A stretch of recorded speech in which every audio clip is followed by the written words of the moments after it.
everybody that we, just because we took a sort of tiny lunch break doesn't mean we're not 30 minutes behind on our agenda. So I will do what everybody wants to do, obviously, but from my point of view, I was lessons learned. I may have been a little lenient this morning and indulgent, in terms of the give and take in the chair report. We try to time these up this afternoon so we can get done the things we can get done. So that said, the next thing on the list, Mr. Bradley with the affiliate support report. Get fixed. How do you think I got my wife's thing? I know we're all surprised I'm married. I get it.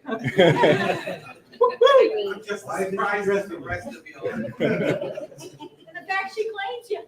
Yeah. Some days. All right. I do have this. I'm going to kind of go over some numbers before we get into my slideshow. Can everybody hear me? Yes. Okay, perfect. All right, so there are currently 55 counties that are affiliated within the Libertarian Party.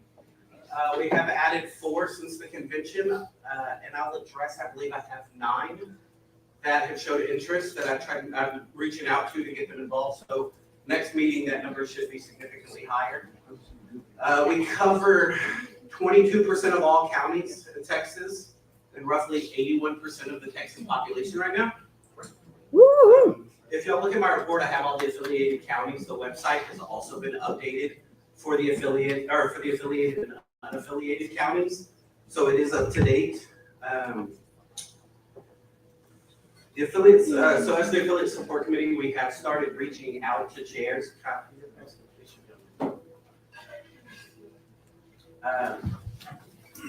Well, I'll go into this first. So I have had some questions on who is doing the interview process for the affiliate, for the chairs that are coming in to be affiliated.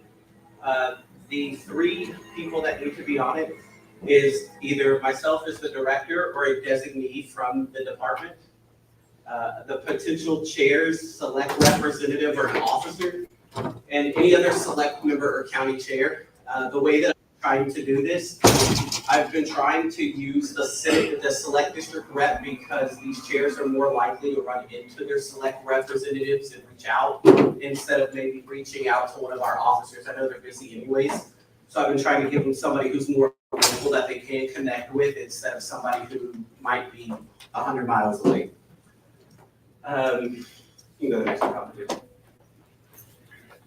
Oh, and that last person, the other select rep or county chair, we do have select reps and county chairs on the affiliate support committee. So I've been using one of them for the most part, just because they're going to be the ones that are reaching out to them every month and having conversations with them about how to grow their counties and different questions. So I wanted to set up that relationship with as well.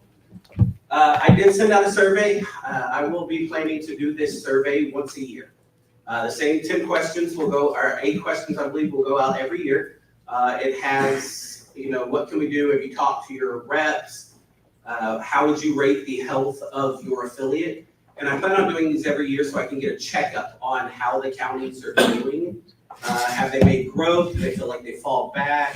What more support can we offer them as the party and as the affiliate team? This was some of the more troubling numbers I found in some of them. A third of counties aren't holding regular meetups. 36% of counties rate their county's health as a 1 or a 2. We are 5 people on my committee, and it is a lot of counties. I'm really, what? No, I was talking to Jesse. Sorry. Oh, okay.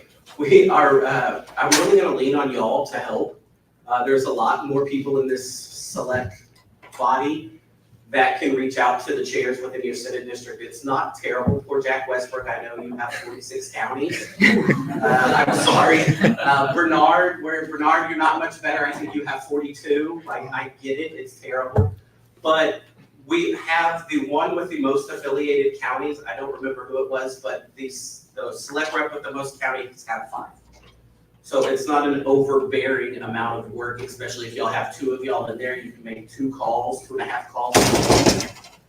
17% have never talked to their select rep. That's y'all guys. I did this number. If you look at Nation Builder and you look at the report, it's going to be much higher on the report. I did pull y'all out of this Because of course you talk to your select rep and it took zero energy to talk to your select rep. So I did pull y'all out, but the people who are not on this board that are county chairs, 17% have never talked to their select rep. So if we can reach out to people, offer them some help. The ones y'all have been here, I don't think there's too many people who are fresh faces to the party that are in here. There might be a couple, but y'all have some seasoning, you have some experience that you can offer some help to these chairs as well. 1/3 of the counties, their only business meetings are their conventions. I'm not gonna get too much into this one because there might be some bylaws issues with that, and I will address as we go and start getting more in depth to their bylaws. 46% of LP Texas isn't doing enough to help them. That is a very, it's a very telling number. And I plan on putting stuff in place to help. With that, we've instituted some new things that we're gonna be rolling out to maybe get them some more help and stuff like that. And I'll go into that how we want. The affiliate team, we have right now 3 members on the team, me, Joe Roberts, and Lisa.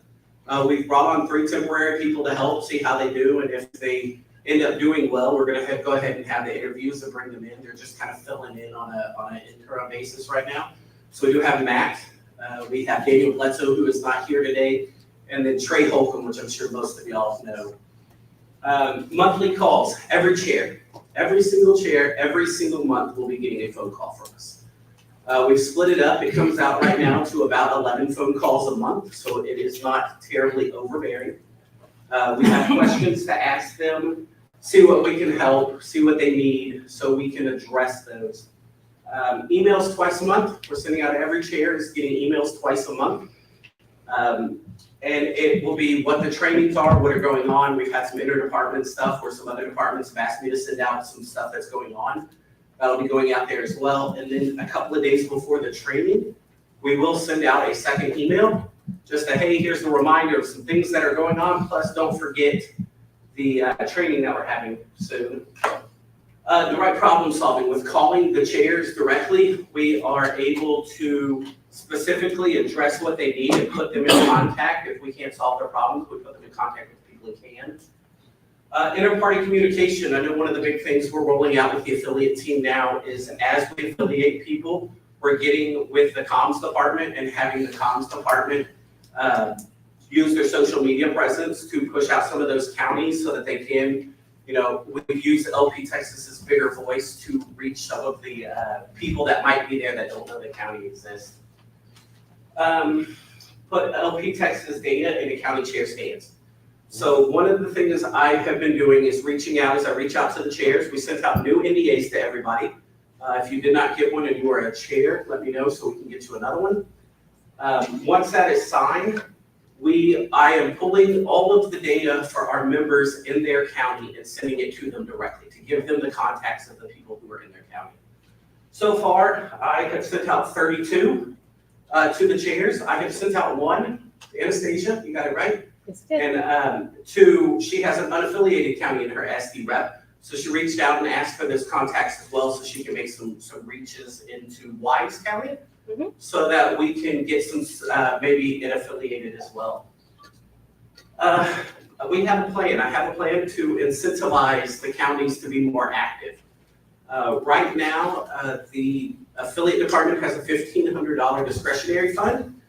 I'm going to use that for this project. If need be, I also have a $1,500 training fund that I can reallocate and get y'all hopefully to sign with me to reallocate that to this program. If you'll go to the next one, Kyle, it kind of goes into it. Monthly calls, if you know any of these people, these are the people that I've reached out to multiple times to talk to chairs that I have not been able to get a hold of. I've left messages, haven't been able to talk to anybody. If this is in your Senate district, okay, afterwards. If they're in your Senate district, reach out to them. Let them know that we're making calls and that we're not some scammer trying to get their credit card information. Are any of those on SLEC? I believe the one is. Okay. Our treasurer. No. Lano County, I know that guy. You told him. I know you're busy. I'll be listening. All right. Expect me to call and bug you then. All right, so we have 3 tiers of this incentive program that we're gonna do for the county chairs for right now. I've sourced out some of the pricing and I can give you that as well. Let's see. Okay, so the first one is gonna be a banner. If you have at least one social media account, you table one event, which we can give you the booth in a box to table that one event, and you attend 2 of our LP Texas trainings that we do monthly. We are going to use part of the budget for the affiliate team to get you a banner for your county. It's not gonna be an LP Texas one, it will be a whatever county you're in, libertarian one. If you want to hit the next one. We've set up 4 templates. These are the 4 templates we're going to use for the chairs. As you meet those first goals, we'll let you pick one of these banners here. We'll plug in your name on it. We'll get them printed. Amanda sourced for us banners. They're going to cost us $65 a piece, which I didn't think was terrible. 6x4. It's a 6x3, right? 3, that's right. 3.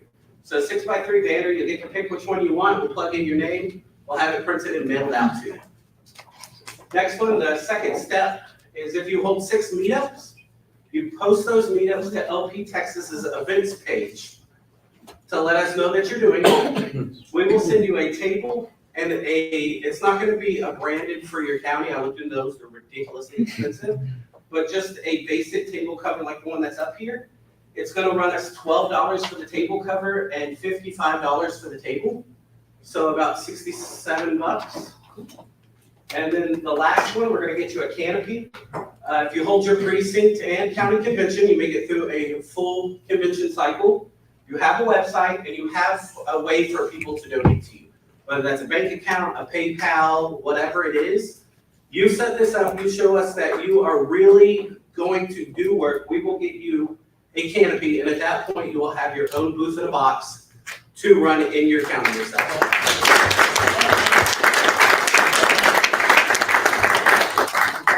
So all in, and for y'all that are chairs now, I don't care what you've done in the past, I'm sorry, I can't keep up with it at this point. As moving forward, let's say starting today, when one of these things happens that you've done in here, or you've met the level, send me, call me, talk to me, we'll set up the program and we'll get you your banner. So all in, the banner, or the canopy costs us $100. So we're looking right around $210 a county.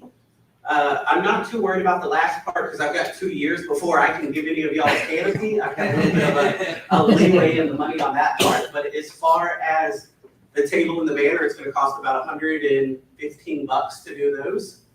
And I can work that into my budget right now, and I might ask y'all for a little bit more money when the budget comes around for our next term. I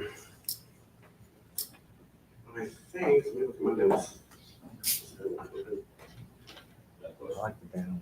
Bad question. I'll wait in line, I'll wait till the end. You got one over here. Oh, also, I'm still reaching out to county chairs for the data. I have pulled, I believe on my computer right now, I have 14 counties that I've pulled data for that I'm going to be getting the data to them as well as I reach out to them and let them know, hey, this is coming, keep a lookout for it. I don't just want to automatically send out this data and people be like, yeah, I don't know what that is. So as I reach out to these chairs in the next couple of weeks, I will talk to them, we'll check for their NDAs on file. If it's not, we'll get them one and then I can get them their data as well. So hopefully by the next select meeting, I will have the number for the counties who have gotten their data for the people in their county will be 50, whatever we're at now. The last thing I had is, I think I already said it, I have 9 counties who are looking to get affiliated. One of them being Gavin in the back. Gavin, wave, yes. He is looking at affiliating her county. And we were talking this week, so within a couple of weeks, we'll have at least one more. I think that's all I got. Yes, Jesse. Oh, No, wait. there's a queue. I'm sorry. Coogan, yes. The question is, hold on. So you put 4 counties up there at the beginning. Correct. That are affiliated. Is there a way for select members to understand who's in the pipeline, where they are in the pipeline? Some availability is just visibility into the process. Yes. So what is happening right now, and Austin made it the affiliate committee, or the affiliate team's Ignite, open to everybody. So as applications come in and people go to apply to get it done, those applications get put into the Ignite for the application one. So anything that comes in, you'll see it there and you'll be able to check to see. But that wouldn't have where we are in the process. Are there No. interviews? There's no way to. And no, there is not, no, not currently. Yeah, go ahead, if you wanna. I was just gonna say that right this second, there's not, however, hold that thought, because, built into Nation Builder is a ability to build, workflows, or what they call paths. And this county affiliation seems like it would be a perfect candidate for that, where then it would be visible in Nation Builder. Motion to extend time by 15 minutes. Second. Any objection? Objection. Okay, objection to motion to extend. Vote if you are in favor of extending for 15 minutes, raise your hand, please. If you oppose that, raise your hand, please, and that fails. I mean, that.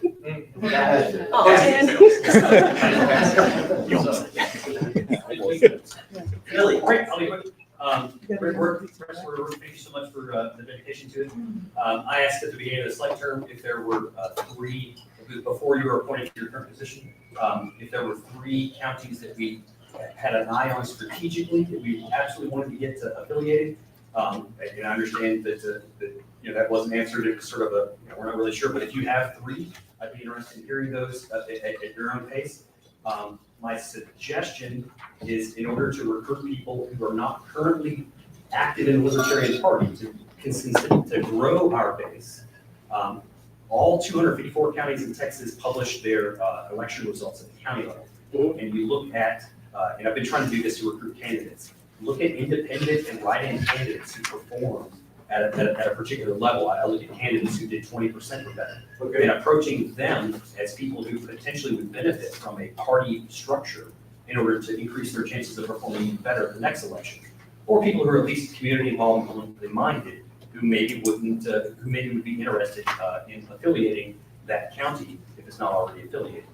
And then my last bit of feedback is that in the process of deciding who's going to be on the interviews for potential county chairs, I would encourage you, understand that you're using county chairs or select members who are currently members of the affiliate support team to fill that 3rd spot.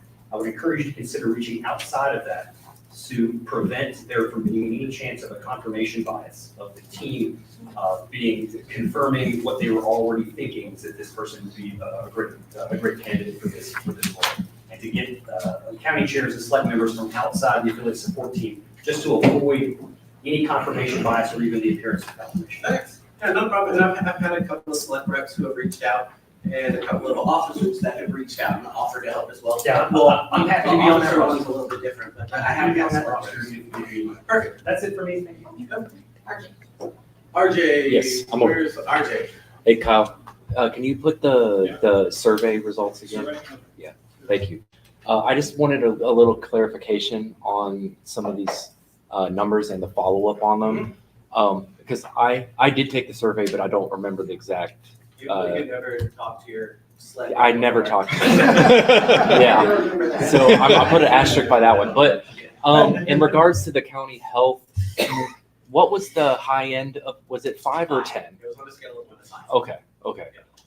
Still 1 to 2 is still not great. I But believe we had 2 counties, it was 1 or 2 counties that rated themselves as a 5.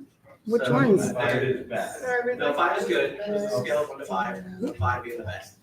So there was a couple that did 5. I do.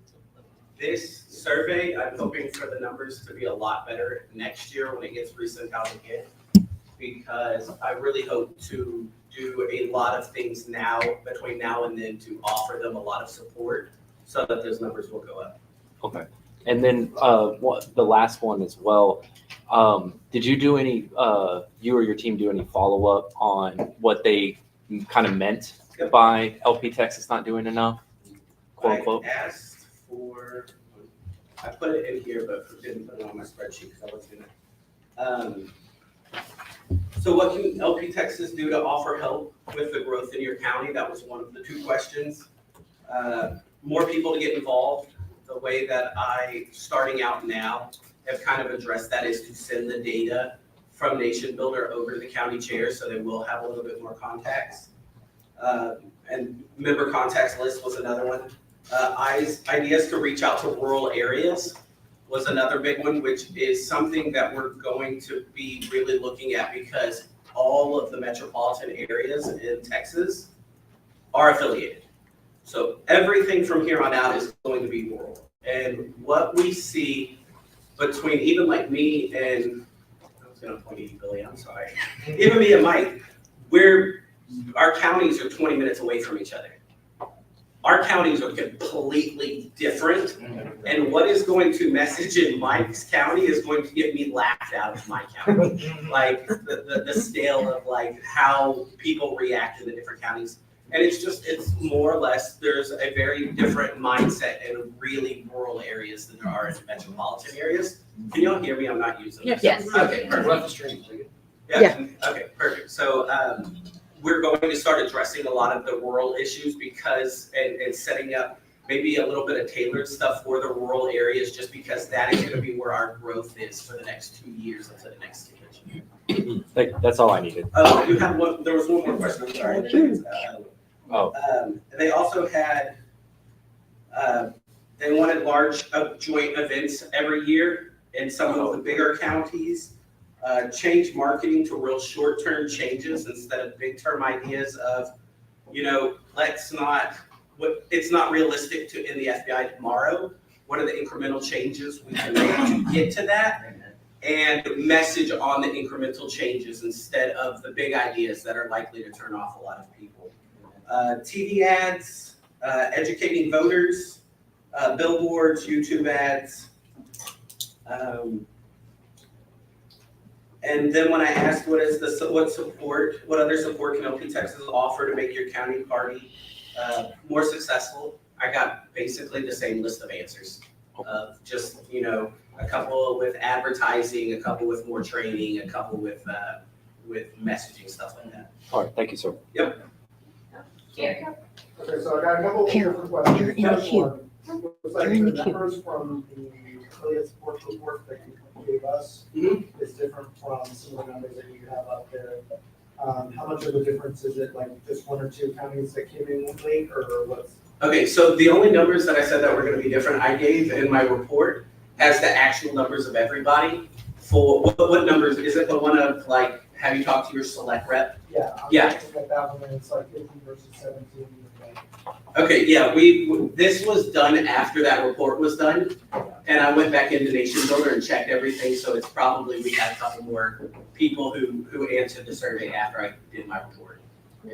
So the next thing, is there any way we can, for that incentive program, add a members requirement? I know with other ones that were asked for like getting certain tiers, you need to have at least 3 or 4 paid members to hit this tier, things like that. That way, that county itself is also paying for that incentive that we're getting. Maybe not for the first one or the second one, but for sure for that third one. I would say for that, I would hold off on the membership because there's a lot of really rural counties who are being active. They're showing up to events, they're hosting events, they're having monthly meetups. They're doing everything you could think of to do, and they're not growing just because of where they are, smaller rural areas. Like, they're putting in a lot of work, they're doing a lot of things, they're not seeing a whole lot of return. And this is still like a way to reward them, like, look, we know it's hard there, we know you're having some issues, but we still see that you're doing good work and you're really trying hard, so we still want to help you out. That would be my only reservation to a member, I think, something like that. Yeah, my thing is just say 3 members for getting that kind of fee, not something insane, but at least getting recurring donations from the county so that it's like. See, and there is a lot of counties too, and I keep going back to rural, I know, there's a lot of counties too, mine being one of them. I don't ask for money in my county. Like, anything I do comes out of pocket. Like, I want people to show up, I don't want them to feel obligated when they come to my meetups to help, to give money. If they want to give money, we have a bucket out there for people to give money to. We have a PayPal that you can give money to, so we can get over to, all the money together, but I don't ask for money. I foot the bill for everything myself because I believe people are more inclined to show up if I'm not passing around the bucket every time I see them, as opposed to them showing up and be like, hey, great, you're here, give us money. So I can understand for a situation like Mike in Houston or Harris and Kevin in Dallas, where if you want to do something, it's going to cost you money to do it. But like in Waller County, we have a barbecue cook-off. It cost me $30 to get a booth.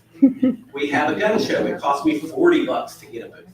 Like in my county, it doesn't cost a lot of money. I'm fine with footing the bill for a couple $100 a year to do that without having to try to pressure or ask for money or things like that. Now, once we get a candidate, which we have a candidate who's going to run in this next election cycle, we'll push people to donate to him. But as far as the county, I don't have expenses. I'm fine with not asking for money and What stuff about an like that. incentive for running a candidate? Hold on, we got a queue, brother. I'll get to you. Kyle. Kyle. Wharton County was recently affiliated. Were you aware of Tara's Twitter account and content? Yes, I was. And it was something that was discussed multiple times between myself, the chair, Tara. I reached out to other SLEC members, Darren Pollock being one of them, and had conversations about what exactly it was. And there was some dark humor, some off-color stuff. I get that. It was stuff that it has been, I believe, 7.5 to 8 months since anything was posted. It wasn't under her specific name. It was under a burner account. When we went to interview her, I talked to her about it. She did make it private so that anybody who wasn't following her wouldn't see them anyways. And once before we got to chair, I talked to her again. And she was like, I don't even care about this. I haven't posted on it. I have no reason to be on Twitter anymore. It doesn't affect me. She deleted her account. So at that point, I didn't find it. Nobody I talked to found it an issue. I got a couple of different reasons, whether it was, look, it's 8 months ago. She showed that she's changed. We looked at her social media for Calhoun County when she was the chair of Calhoun County. There was nothing objectionable in her Calhoun County account. So it showed that she could be professional on an account that was LP forward facing. That was one of the things we looked into. But the biggest argument I got from the people I talked to is how long do we hold something against somebody? Because in the Wayback Machine, whether it be 8 months in this case, or 2 years, or 4 years, they said something objectionable that was meant as a joke, and somebody didn't like the joke. I thought 8 months showed a change in behavior, as well as the people that I talked to showed a change in the behavior. And her forward-facing Facebook account and her forward-facing Twitter or forward-facing Calhoun County account, both were professional with nothing, any kind of off-color jokes or rude humor or dark humor. None of that was in there. So with the group of people I talked to, we came to the decision that based off of her past as running Calhoun, as running events in Calhoun, as working on the Tippets campaign, helping Victoria County run events there, helping, I believe, at LP Texas, she helped with the election day party in the last one. So that was something we looked at too. We also looked at who was following her. I mean, there was a couple of people in this room that were following her. LP Texas was following her. Thomas Massey was following her, which was weird too. Man, I can't. So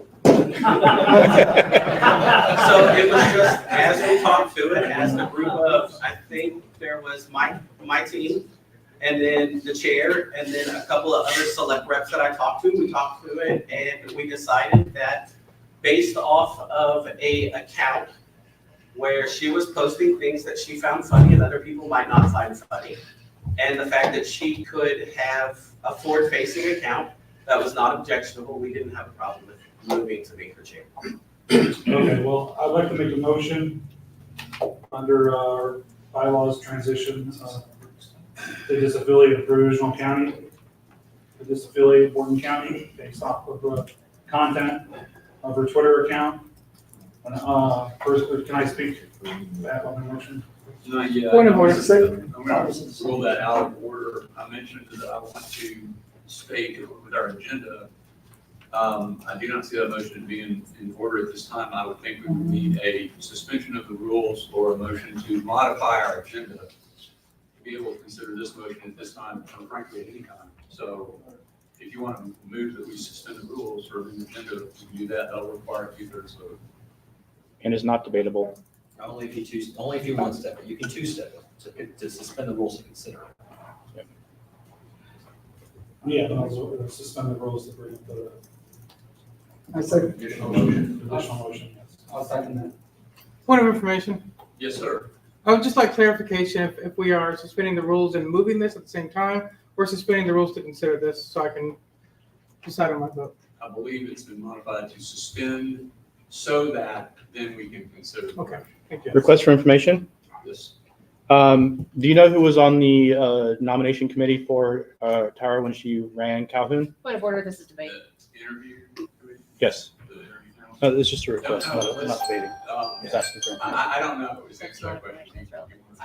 I will. If anybody asks, I mean, if y'all are fine with it, the committee. Point of order, this is not germane to the question on the floor. Okay, that's fine. Move to consider, half or take over? 2/3. 2/3, fine. Okay, so we're moving to consider this motion. And then. To suspend the So rules. it's taking the rules first, right, correct? Suspend the rules to talk about it. Yes. We're moving to suspend the rules. That's all, yeah, at this time. 2/3 vote, raise your hand if you support suspending the rules at this time. Okay, raise your hand if you oppose suspending the rules. That's not even close to 2/3, that motion fails.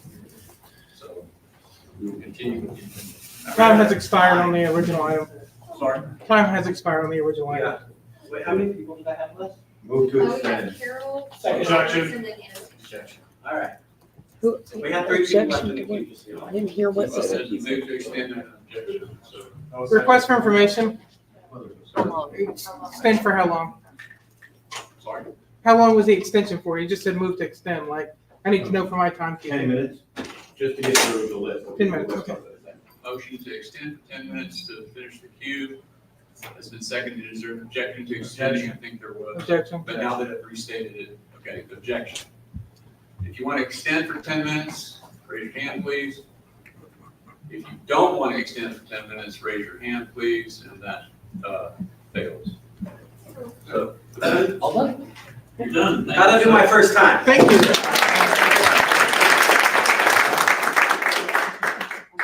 good. Next item on the agenda is the communications director.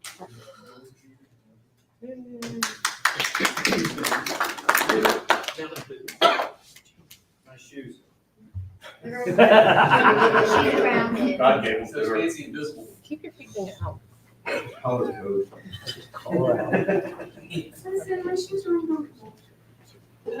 Okay, go. I do not like public speaking, so, I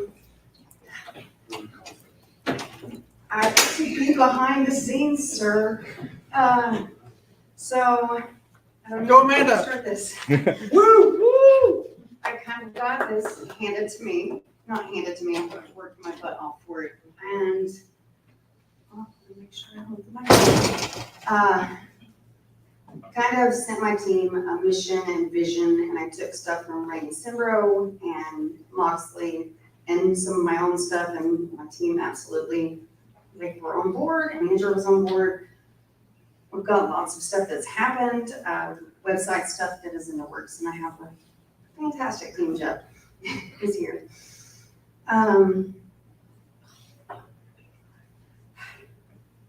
We did send out a newsletter. It had some hiccups, but we're gonna get better. And y'all can help with that and give us information. It's a lot of work. We are promoting the Balloon Festival. I was kind of waiting until we got financial stuff before I start doing the promotional work. Because I wanna make sure their candidates and all of that stuff is in order. We've talked about the shop. I don't think I need to hit that. We've added Michael Winters and Carter Cole as volunteers, and they are killing it. I don't know.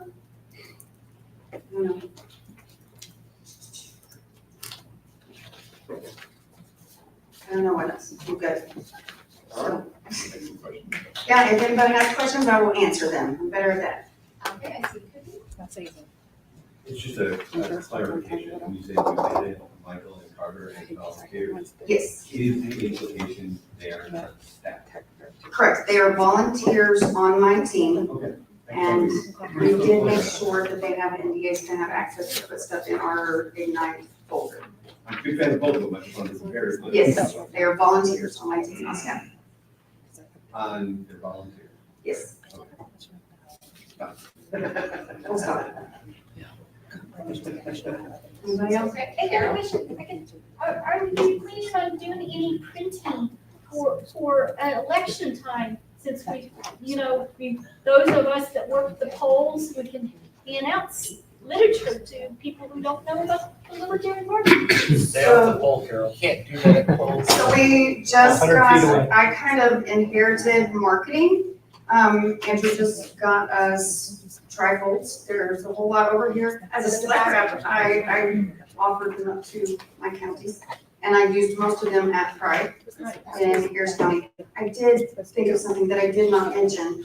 Andrew and I have talked to someone from Houston Chronicle about an ad campaign. It would run for 3 months and live in perpetuity on, what did she say? On all of their properties. So I don't remember exactly what it was called, but so like USA Today and Houston Chronicle, and it would be very targeted ads. The first part of it would be like the story piece called Why Libertarian, and like put us forward facing, and people could learn and find out, and it would be targeted ads to specific places. So, and if Andrew would love to talk on that more, if y'all had questions about the Why Libertarian and the stuff with the Houston Chronicle, y'all can ask them. Whatever you ask. No, I'm telling them if they have questions. Can you describe it in detail? What- Really better than- Joe Roberts. Oh, if you're still talking on that matter, I can wait till. Oh, yeah, okay, follow up. So she's asking me. Yeah, well, can Yeah. ask if you could give a little bit more. She deferred to you functionally. Yeah, because he had more conversation than I did, Yeah. because I was creative minded at it. It's somebody Whitney and I worked with last term to run some banner ads on behalf of some of our candidates in election season. And we. I'm still doing comms. Okay, and so we said, yeah, we'll get together next election campaign and see whatever kind of trouble we get into. But the concept here, and since Joe is encouraging us to spend money, I think it's a good time to mention that we have an opportunity here that the design is kind of a one-two thing. Why Libertarian is basically a website that could have video content, photographic content, graphic images, a lot of text, but basically gives good reasons. And I think, did I post that on the form? No, but it's on the website. I just didn't tell you it's on the website. You can actually go to eltontexas.org. If you want to see what it looks like, you can go to eltontexas.org/why-libertarian, I think. That's not, if you can't find anything, tell me and I'll look it up for you. But what it is it's a bullet point list of like, well, what about this? Well, here's our take on this. What about this? Here's our take on this. And then the, ultimately, that was just to get the creative juices flowing for our project. But the Why Libertarian, the Chronicle is owned by Hearst, and then Hearst is basically driving the marketing of this. They would run this out to areas that we designate for internet advertising to drive traffic to a website. It gives hopefully some video stuff about why should anybody want to be a libertarian? And like we said, that would be guaranteed for a certain amount of impressions over the rest of this election campaign season. If possible, we'd like to be able to roll that out sooner, like let's say September to get that out in front of people and get that, start making some impressions. The other side of the piece would be to make available to candidates, individual candidates, to do something sort of similar, that they would set up a website, it would have information, it would have whatever graphic or whatever images you want on there, or video, to promote your campaign, and then that would also be cross-linked with the stuff we're doing. So that Why Libertarian would say, here's some of our featured candidates, and then the candidate pages would say, if you want to know more about being a libertarian, I would, okay, I'm trying to decide. This, really should discuss this more later, but the project we're talking about right now is priced at about $10,000 for the overall Why Libertarian campaign. And that'll stay up forever. That'll stay up as long as we want to push people. Perpetuity. You've got media already that you put together, that's great for that. Yeah, yeah. And then the individual candidate pieces would be $1,500 a pop. So for whoever wants to get that, and we can at the minimum use party social media assets or email blasts to support the candidates and fundraisers to get them to be able to do that. So it's a pretty exciting program. Didn't realize we were gonna get into it today, but yeah, it's that's targeted. And then the other thing about Mr. Jeff, that we're gonna talk about later, is he has access to a lot of address matched IP addresses, so he can get us into specific households through some of the contacts he has for this kind of marketing. I want to get Jimmy and Jeff together. So have that conversation. Can I ask for a clarification? Yeah. It's clarification on the candidate piece. So you're asking the candidate's campaign to join you in fund that. In LP Texas is not either driving that campaign unless it's a statewide campaign, or, manipulating resources. And again, not nefariously, but manipulating. So you're We're not saying. there yet. I'm just saying that that's the pricing. And from there, that would be up to you guys, wouldn't it? Like, in other words, when. So it would be, but it was said that it was primarily support. And maybe it was spoken, right? I mean, I listen all the time. It's not a problem. No, I said we would at least try to drive fundraising in support of our candidates. And that, because that's as far as we've gotten at this point, just the pricing on the pieces. And on If the y'all have an Why appetite, Joe wants us to spend money. If y'all have an appetite to do this for our candidates, we can talk about that. We're not ready. I think there's a huge difference between Wilkerson or Ted, for example. On the Why Libertarian page, all the candidates will be featured. And then, like we had talked about it, but it's more of a, like, the body will decide. The candidates that are serious will absolutely come up with $1,500 so we can feature them. They will have targeted ads. So David Roberson, if he's doing a statewide thing, and so voters and like registered voters and within certain demographics that he may appeal to. Okay. Stuff like that. It's very strategic marketing there. Click on that banner. It'll be It'll ad, go where? it will take you to the Why Libertarian page through them. That's not what I heard a second ago. So I heard we're gonna put together Why Libertarian, which is clearly something we need to do. It's a brilliant idea. And again, you did great stuff last year on that point. But then you're gonna run targeted ads in that campaign, which theoretically you could try to serve the individual campaign. Yeah. So, Yeah. It's a two-part thing. The Why Libertarian is one thing, and it'll And it goes be forever. then, yes. Brilliant. And then the second part would be, the month prior to election day, where we would run those targeted ads for the specific candidates. And the only question is, when you click the ad, which is on the Why Libertarian page, where would you go? What's the intent of that? Because I think it's different depending on the candidate. We haven't decided yet, there's no motion. Yeah, that's all, at That's- this point, that's all native, but the idea would be if we're getting people to the Why Libertarian page, and then where our candidates profile, we're link to their material, either their campaign drive thing or their existing website or something candidate. To find out more about this candidate, go here. Conversely, on each candidate piece, it'd be like, if you would like to know more about the Libertarian Party of Texas, go here. So it's reciprocal. And then you theoretically would have the same thing for county roads. Yeah. Yes. So that's the real question is, Okay. where's the authority, where to, Yes. once you start breaking that out in ways that candidates, like I told you before. Would you I got no yield, problem please? with candidates. Yeah, this is, Would you no yield? motion. Uh, Okay. Last for a yield, and I didn't get a response. What? Would you yield? Oh, absolutely. Okay, I think this is something that needs to be discussed either offline here or when it actually comes up for debate, when they present it to us. So continuing with the No,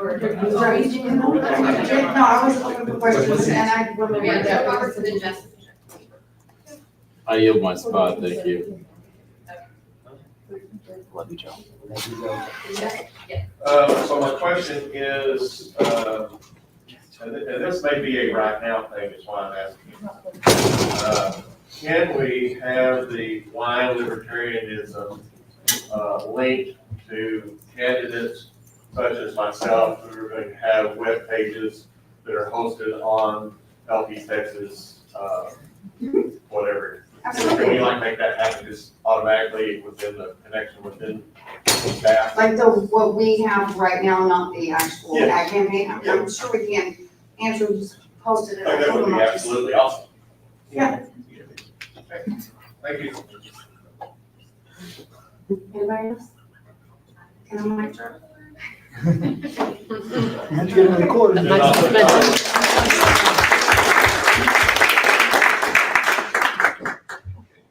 already had lunch, next item on the John, standing up.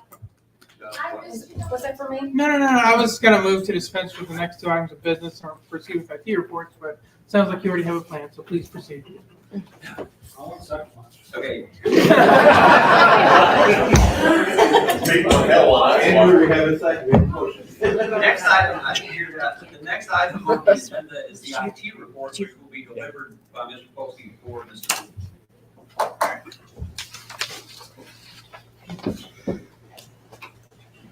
Was hired minute yet? Yes. Yes. See you. What?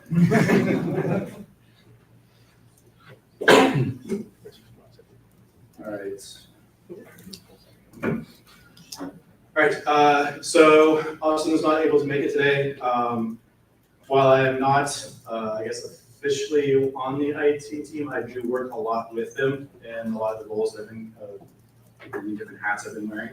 And a lot of the technology that Austin's been rolling out for the IT team, I've had a lot of experience with before, so that's why he asked me to kind of present the summary. The report has been posted to the forums. If anybody has any questions at the end of the kind of rundown, I will answer them as best as I can, to my knowledge. But he did want to highlight a few things regarding the report and what he's working on, himself working on.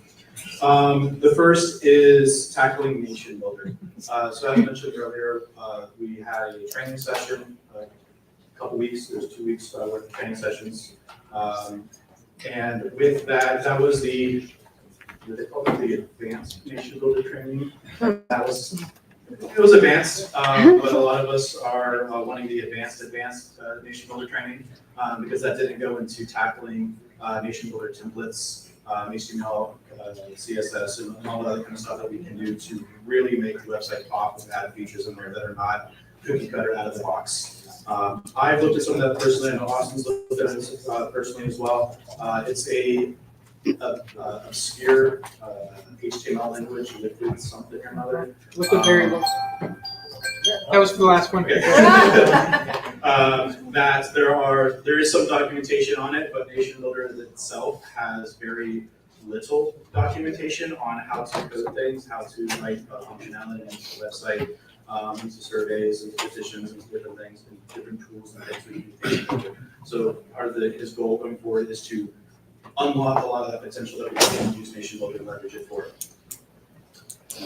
The second thing we wanted to highlight here was the part of that was also for websites. One of the discussions that we had about earlier was candidate websites. One thing that Nation Builder can do is also host websites. That's what our website is currently being built on. And we can run candidate websites on Nation Builder. No, there are actually a few candidates in here that do run their own websites on their own Nation Builder. Some of the LP Texas ones on their own individual Nation Builder website. So that is a possibility. A lot of that is just trying to figure out how to really make that work. We have a lot of candidates with a lot of counties whose county pages can be run on there as well. That gives a much easier hook into sharing data between LP Texas and the counties if the counties are already on there. One of the things that I've been working on with Andrew a little bit is to also leverage like WordPress plugins to allow Nation Builder to hook directly into a WordPress county website so that that data can be shared that way easily so that Jacob doesn't have to go and print off a report each time and send it to the county. They can just hit import and they're done. And it's going to pop with all their donors, contacts out of Nation Builder. Working on that kind of stuff. One of the, and I mentioned this earlier, one of the issues that we came up with when we started releasing candidate websites is we realized that those websites are eating up a lot of memory on the server. And so there was a modest increase in cost. I do not know what that number was off the top of my head. It was not a lot, but that gave us enough memory and storage to actually get those websites up and running. Part of the focus going forward is to not to get too deep in the weeds in the technical aspect. We are now running a lot of our LP Texas infrastructure on Docker containers. So we've started Dockerizing everything. With that allows us to really streamline the overhead. We're not having to deploy a whole server every time we want to do something. It's just a little container thing that's self-contained and it runs. The websites, the WordPress websites that we're running for candidates use Apache. It's very memory intensive. We're looking into alternatives to create our own little plugins for that. To again release some of those resources that are currently locked up into those websites. With that is the LP Texas infrastructure is currently sitting on DigitalOcean. That was all being used for the old forums, and I believe that's all it was being used for before. It was all left behind. We couldn't do anything with it. Since moving to the new forums, that's on a Docker container, and so now it's much more streamlined. Now we have the shop running on there. The forums are running on there. There's the Nginx, so we've got our proxy host is running on there as well. We've got a lot of stuff we're running on there. Yeah, it gets on there as well. So all the dev stuff is on there too. And Austin's also working on Terraform. Terraform, what that'll do is you basically pre-code everything. And you want a new candidate website, a new county website, you want a new whatever, you hit a button, you're done. So that greatly reduces the amount of time it takes to deploy new infrastructure. Let's see, and then. And so in Austin's own words, the slight increase in cost for increase in memory needs is completely justified for what it's getting us. It's getting us candidate websites that didn't have before. Hopefully we're going to put more stuff on there later as well. And we have a lot of money in the bank right now that we want to find a way to use it. And if it's benefiting the party, that's what he's concerned about. And it's not just being wasted away somewhere. And then, yeah, just enabling more direct support for candidates and issues. I believe he also was talking about having a easier way for party members to contact IT support of some sort, and working on, like right now, there's an IT request channel on Discord. If you have any IT request, you go and post your message in there. If you don't post it in there, then it's not really tracked properly. And so we're working on a way to track it regardless of which Discord channel you post it in, but that's not here yet. So he wants to make it easier on you guys so that they can keep track of everything. That's the highlights that he gave for me. Does anybody have any questions? And I will do the best that I can. We said a modest increase in cost, you're talking through DigitalOcean? Yes. So I can't remember what the report cost was, but I think it was like maybe $5 extra or something like that. It was minimal. So it's not like that's. Yeah. Yeah. I got you about $11. Yeah. $11 a month to allow us to run candidate websites. Oh. I don't think anybody's going to complain about that. Yes. So on the topic of Nation Builder and liquid variables, more than anything, I just wanted to offer my services. The original Nation Builder website before we left and came back, I largely built that one by hand. and I did a decent amount of work with the liquid variables. I know a thing or two about them. If you don't get the advanced course, I fully encourage it, but I know what they're capable of as well as what they're not, such as if you put user feedback forms behind them so that only county chairs can offer them. Those are susceptible to injection attacks, just FYI. So anyway, if y'all want to get with me, I'm happy Sure, to yeah, share. we could probably schedule time at some point, just say, hey, give us all of your knowledge. I've tried reaching out to our contact at Nation Builder as well. I haven't heard They're anything back iffy. yet. Yeah. I don't know if you heard, I guess I see, did you hear anything back? Reach out to myself? I'll check on that, sometimes, yes. Yeah, I was asking for some of the advanced stuff and no response there. So a lot of it seems to be self-taught and figure it out on your own, or find someone who's done it before. Yes. Yes, It's already not on SLEC, so. Oh, there's a question on one voting. Oh, select reps are about that. So I think, So you have to wait till. I think we can, I think we can. If there's any objection. Does anybody have an objection to letting somebody, one of our candidates from the gallery ask a question?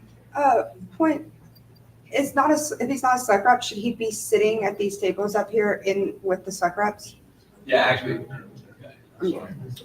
Just say, is that if he's not a SLEC rep, should he be sitting, not in the gallery? I mean, not saying it has to, but I'm just saying that we should address it. That is correct. Just that earlier. Does anybody object to allowing him to ask a question? No objection. Yeah.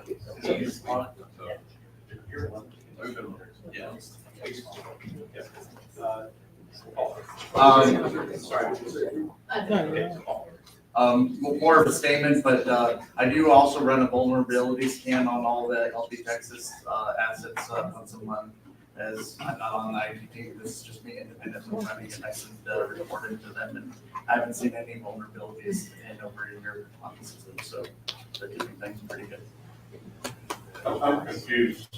Was the gentleman not allowed to ask a question? I didn't hear an objection to him. He was too late because he was asked to move and he had a laptop and he just decided he would just go ahead. He's done. For Westward, everybody be cool. He had already indicated he would be leaving this afternoon at some point anyway. So all he did was just shorten the stay a little bit. Somebody call to make sure he's not mad. Any other questions? I'm not here to do that. I think you're following. Okay, no further questions. I think we'll move the rest of the time.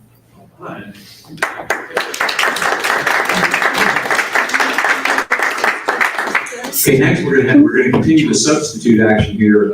Ms. Coward's gonna give us a report on what's going on with the legislative action department project.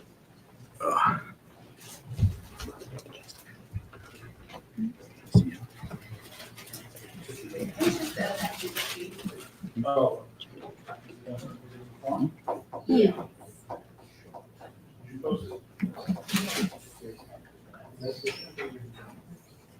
Okay, it wasn't a PDF, it was just like a little sheet. Oh, that was.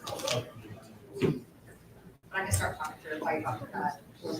All right, so legislative action, the game plan is to start early this time. So we have kind of gotten into this cadence where we don't start thinking about legislative session until after the November elections. Can't afford to do that. Got to start thinking about that and planning things now. So what I've got up here, which you guys probably can't see really, really well, this is just a very high level project timeline. There will be a more robust project plan that we are reporting out on as we go through this process. But basically what you're seeing here is right now, we're just kind of getting the project up and running, getting a plan established. So we have invested in Smart Sheets, so we will actually have a actual project management tool that we are going to be using where we can do reports and dashboards, and not just for legislative action, but I mean, we can use it for financial, like event, expense things. So there's a lot of things that we'll be able to do with that. So more to come in a more project management governance reporting type of capability there.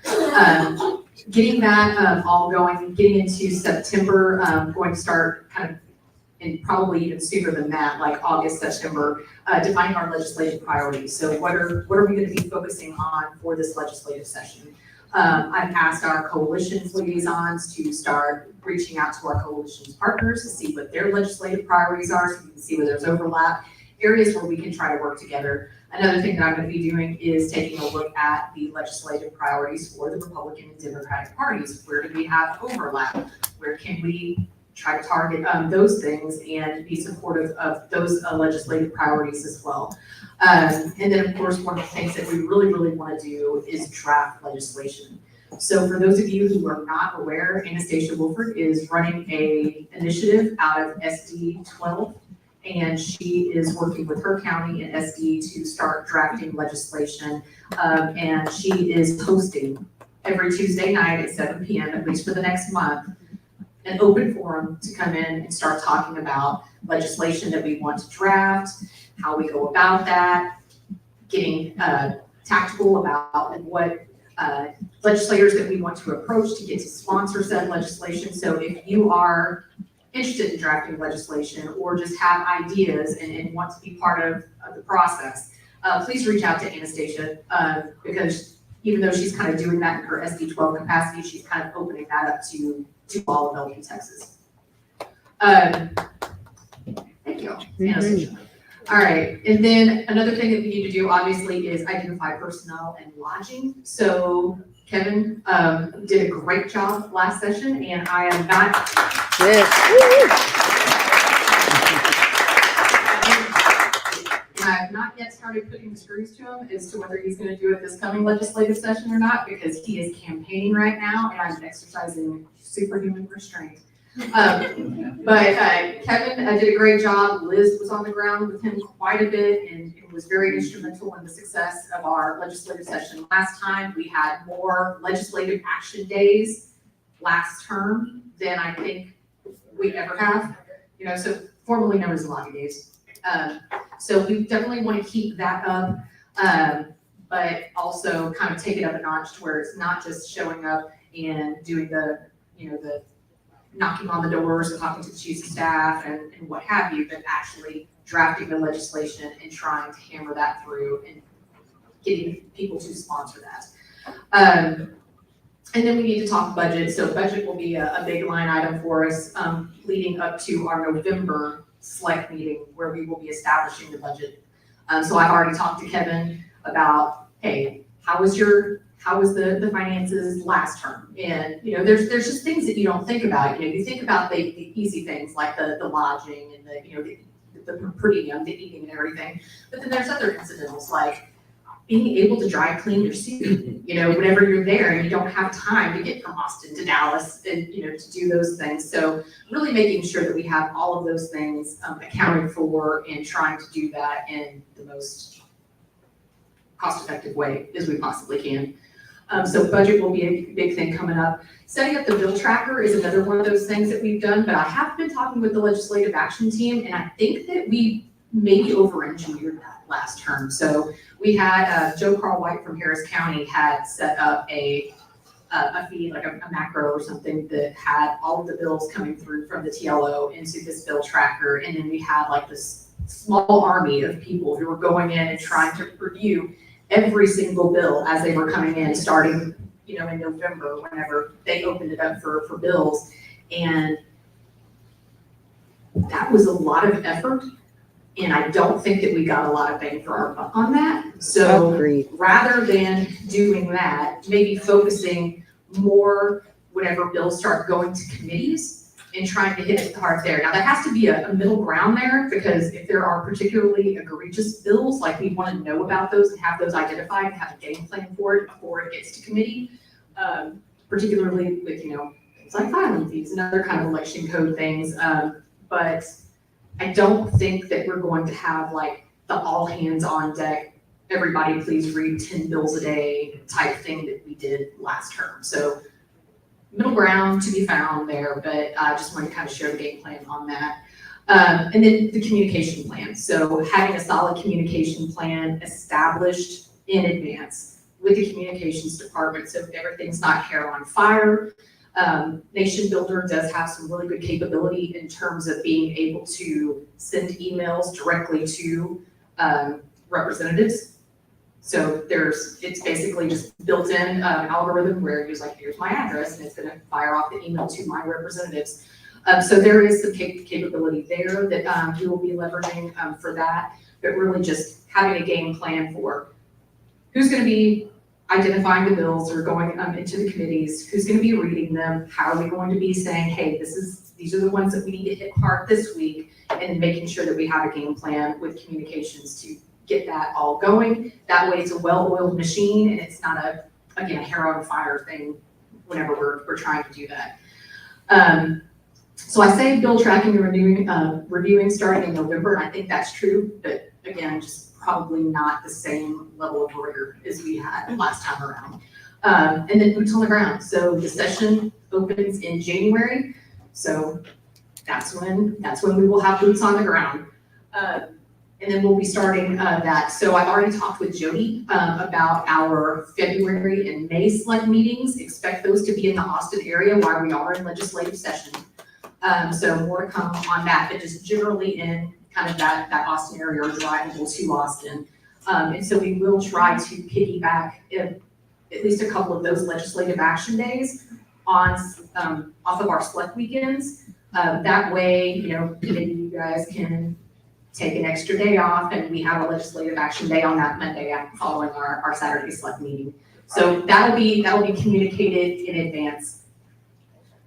Fridays generally aren't good. At the Capitol. Mondays are much better. Aloha Friday. Yeah. All right. And then the other thing too is just generally about, kind of our effort in cost tracking. So Kevin is very good and meticulous about his records and keeping track of all of his receipts and all of that. But one of the things that we kind of had as a lesson learned coming out of convention is doing that reconciliation after the fact versus doing it in real time sucks. So what we'll be doing is during the legislative session, probably having, at least a monthly meeting with the folks that we have in the legislative department, working with the finance department to make sure that we get those things coded, and Nation Builder kind of doing that throughout. That way it's not, again, something that we have to go back and try to, dig up receipts or things like that at the end of the session. And we'll be handling that the same way with convention, by the way. So, and then ultimately having just a formal lessons learned or post-mortem. So Kevin did a good report out. We're going to be building upon that for this upcoming term. And then ideally what we would be doing is in our August meeting this time next year, having the report out on the session. Now, I don't have a crystal ball, so I don't know if it's just going to be a regular session. Who knows? Maybe we have a special session or two like we had last session. So more to come on that, but the game plan is to follow it through, not just through the regular session, but through special sessions and everything as well. So Jack's up first, okay. So that is what we need, is to get a legislative action director who I can partner with and Andrew can partner with on defining legislative priorities and can help support Kevin, whomever, on the ground during that legislative session. So, all right, you said Jack or Jeff? Okay, Jack. Real quick, time just did expire. Discord. Okay. Time just expired. Extend by 10 minutes? Objection. Objection. Did anybody second that? Second. Okay, so who second? Who is in favor of extending for 10 minutes? Who is opposed to extending for 10 minutes? That fails. Like a test. Oh, no, I thought it was like 50-50, so I defer to you. Unless somebody wants to be counted, I think it failed. Okay. It's 2/3, so even if it was 50-50, it failed. Yeah. Failed. Failed hard. Failed hard. Okay. Thank Good work. Thank you, Jesse.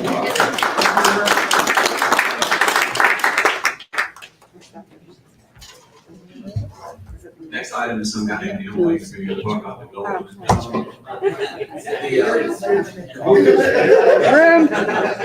In 2020 hindsight, I'm having a hard time remembering.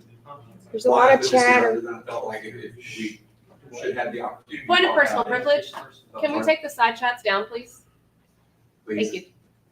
Great.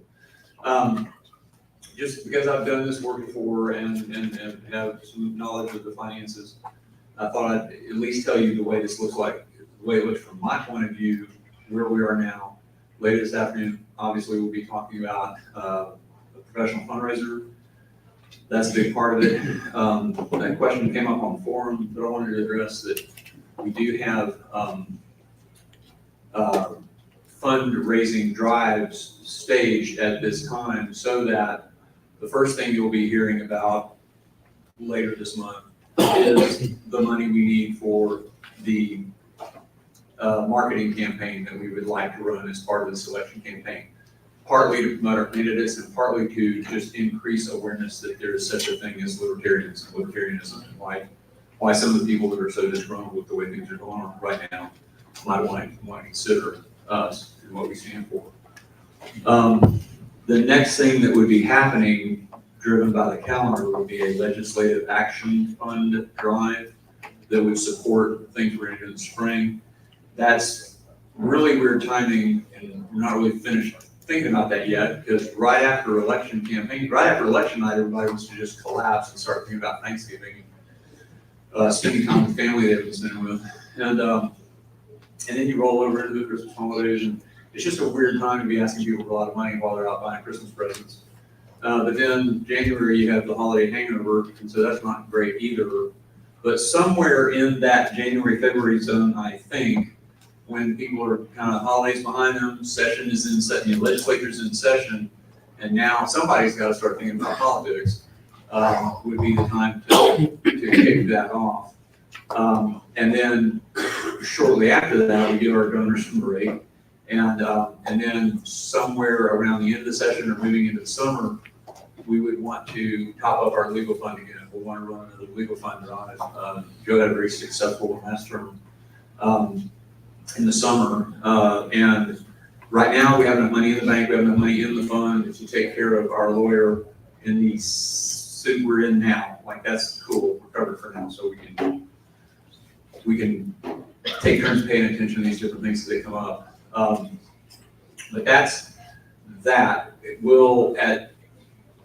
We will also want to resume some kind of operation in support of building our membership. Jenny used to do a lot of that kind of work. We ran into some publicity problems and some management problems with our CRM situation. And as y'all know, she had resigned that position a while back. But I believe that this, we got already talked about later, we'll talk about that then. We need to go ahead and ramp up the bread and butter membership appeals on social media too, because that used to bring in a significant amount of, not play money, but just a significant amount of steady growth through coming in through just social media and connections we make there.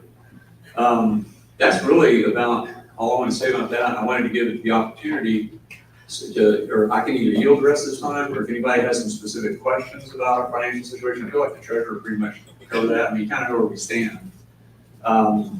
And then we'll be talking about a fundraiser later. So unless y'all have something specific for me, I would just propose to yield and move on. But I see a question. Sure. Just, I think this was brought up in an earlier session, but in terms of membership, like, what is the trend? Is it, where are we going in terms of membership and growing the membership numbers and business?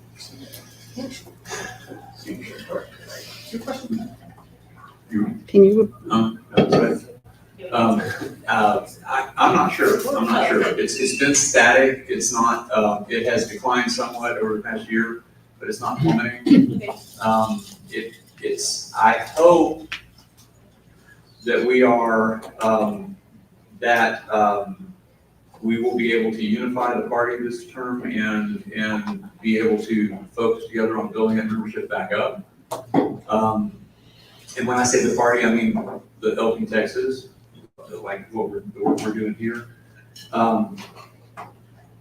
And then the other side of that is just economics, like the situation we're in now with inflation and economic, a lot of people are looking for it. So it's not a great time to be asking people for money, but we gotta do it. So we'll do it. Any other questions? Cool. Next is Joby. Next up, events, Ms. Cole.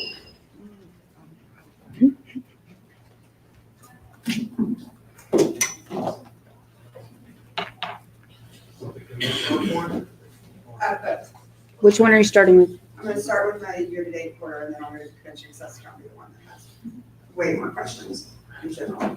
Okay, one of the things I do want to note off of, because the way that Joe Burns is now doing the reports, my numbers are gonna look a little bit different than his, because mine is year-to-date. I discussed this with Andrew today, so, because otherwise it'll look like I spent no money when we have in July, because the year-to-date ended in June, or the quarterly ended in June. So we have our SLEC meetings, we spent $666.25 at our Q1 meeting. Q2, because of the convention, we didn't actually have to spend any money on that, so there's a good chance that we're gonna be under budget for SLEC meetings this year. And then now we have special events instead of fundraisers.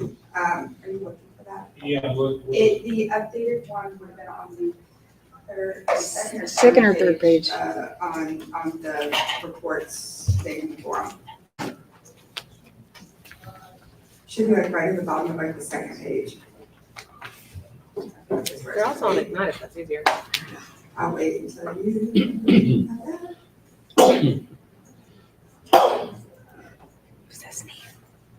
Bless you.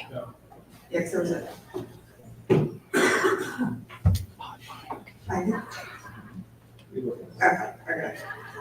So I'll just go ahead since I have the time. So now we have special events instead of fundraisers. First, I'm gonna start with Freedom Fest. I actually attended Freedom Fest this year. We pulled money out of discretionary to pay for that ticket, but I got my lodging provided myself. And honestly, it was pretty beneficial. I met a ton of people there, made a lot of connections. I have calls and interviews with people and stuff to talk about like more single issue coalition, especially with outreach coming under events. And you also learn a lot of things about the events. So like, right, previously was first mentioned, so going to this conference too, you learn a lot of different things about logistics and how everything's running. And so there was a lot of good ideas picked up there, but a lot of good things were gotten from going to Freedom Fest. And so I think I'm planning on also attending Liberty International as well. And so those kind of things I think are important, especially that our wonderful talent getter that used to be here, who's no longer here. And so we definitely have to build that up to be able to get good speakers and stuff for all of our fundraisers and events. Then we have the election night watch party. I'm working on it right now. It's looking like it's more likely going to be in Dallas based on the feedback from the campaign. So there's a good chance that our LP Texas one is going to be the campaigns as well, election party. So we should have both Mike Tremont and Chase there. I've got an unofficial yes, but we're still waiting on that. Yeah, so yes, while at Freedom Fest, I talked to Chase a lot about that too while he was there. So that is something, and I've been in multiple phone calls with Steve Dossbach, Jimmy, Kelsey, Lyons, all the people on his team. So I'm hoping that's going to do it. Most likely it's going to be a fundraiser of sorts. And more details will come to that. One of the reasons I'm holding off and we haven't actually located the venue yet is because our member count is going to change based on whether the campaign's there or not. So that's going to change on my RFP. The Living Festival, y'all heard a lot about this. Just to kind of reiterate, it is a really great opportunity for other Texas our candidates because how many people that go. And this is like one of the reasons that we wanted to bring special events versus just fundraisers, for us to be able to have this kind of outreach and spend the money, like Joe said, spend the money, and so that we can get this kind of engagement. And so it has been cross-departmental. I've been working with Polsky, Amanda, also Kenneth over here, Jesse is project manager with us. Living Festival is our No, that's directors. Yeah, no, Jesse's everywhere. But anyway, there is a lot of people, these little ad hoc teams that Andrew has kind of started with us that have actually been really fruitful and like working on these kind of things. 2020 state convention, 2026. I have I have a rough RFP out that I sent out to some staffers, based on a lot of the experience from this last convention. And then working with other people who also have experience with this and to kind of like go back and forth and make sure that we are covering everything that we need in it. And I'm hoping that by November that I will have 3 to 4 different locations prepared and documented to kind of get to SLEC so they have time so we do not have a rush like we did last time. And so I have been working on that most of the summer, but I'm working on a ton of events, so you only have so much time, guys. If anyone is interested in helping with the convention, talk to me. We will get you onboarded as a volunteer, as an ad hoc committee, something like that, under the actual staff so that we can start working on different tasks that need to be done for it, whether that's working in the AV, working anything that you are interested in. I also plan to try to be sending out surveys so that we can talk about speakers and stuff like that, and get it. I think that there's an important thing with this convention thing being under staff versus over committee, because you have the logistical and the historical, like institutional knowledge, versus just like a bunch of people with a bunch of ideas, which is great, but I think that is better served under a survey. Liberty International, kind of went into that. We were gonna have a booth there, so don't know all the details yet, but very excited. I hear it's the first time it's been in Texas in like 30 years. So very excited about that. Which one of the things that we kind of touched with Liberty International Conference is when at Freedom Fest, we got to talk with Jeffrey Neal. So that was how fun. He's coordinating it, or what is he? He's the official host. Yeah, there you go. He's the Yeah. official host. Yeah, and so got some really good time with him, had lunch with him and stuff while in Vegas. Special events, so far we have $4,500 spent out of our budget. That is the Balloon Festival. SLEC meetings, we're at 66625. And then discretionary, that $888. Like $60 of it is acrylic signs that we bought additionally for convention, but not for convention, like they're gonna be used, they get used for a lot of things. And then the ticket to Freedom Fest is what that discretionary is. Total non-ticket donations, we had 260 so far this year, not including the ones from today. And then short-term objectives, Q4 2024 meeting. I was originally looking, we had talked a little bit about Waco because like with the election party, we wanted something that was pretty centralized for everybody. But once talking further about legislative action days and stuff, having 3 all in the Austin area back to back, we're maybe looking somewhere, maybe north of Houston, like the Conroe area and stuff. We do have a great county chair there. But I'm looking at some other places, so I haven't decided, but I do not want it to be somewhere super far out since we are gonna have an election watch party that a lot of you are probably gonna wanna attend. And so like travel wise, so there won't be any events or anything that go with it because we'll have had the previous Tuesday, the election watch party. Long-term, state convention. It is a long-term goal. Like it is something that needs lots of time to work on. And then again, still interviewing for positions, even though that org chart is changing a little bit. One of the things that if you're really interested in events, I am looking for a deputy director, which would be great because that way we keep that institutional knowledge because we are all volunteers and people leave at times and stuff, and having somebody who is training with all the things that I'm actively doing, that could be taken over in the future. Do you want me to run through questions for this before I start on state convention, or does anybody have any questions about this? Go for it. Hold on. Watch. I'm Garza first. Oh. Oh, sorry. I'll put you next. Garza, Nathan? Okay, so is it your view that we shouldn't be expecting to have any kind of convention planning committee like we had last time where there was that infighting or separate going about each other's preferences on where to go? Are we gonna have that again?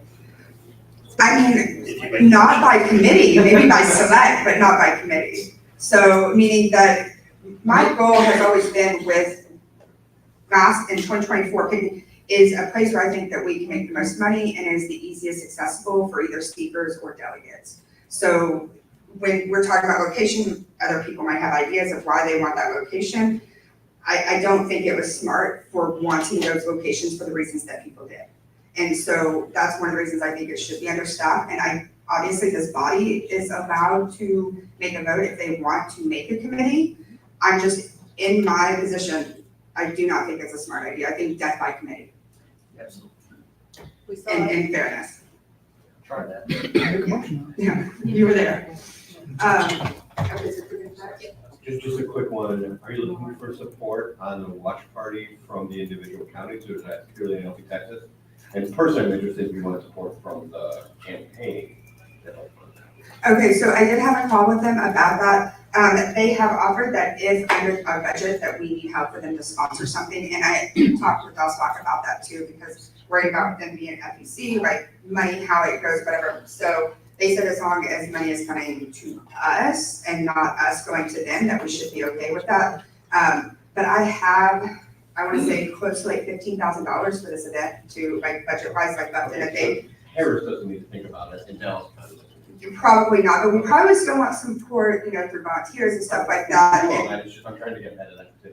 Yes, but yeah, we should have enough funding within the events department that it should be able to cover that, and it'll be a fundraiser, so like we make that money back. That's one of the key things, is not just spending the money. I like to make it back. And I'm okay with you having a little bit. Yeah, thank you. Any other questions before I get to convention? Awesome, okay. 2024 state convention report. So we break down, we total budgeted $85,000. We underspent, spent $71,934.46, which is great, because going over budget sucks. Total revenue, $130,000, $185.61. I don't know all history, but I think that is the most that has ever been made at a convention. So, great news there.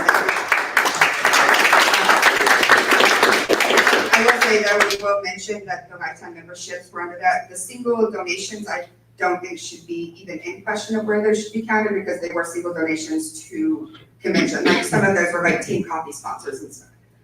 We classify those under sponsors anyway, so that would be under there. There would be like QR code stuff, gala donations. Yeah. Time. Yeah.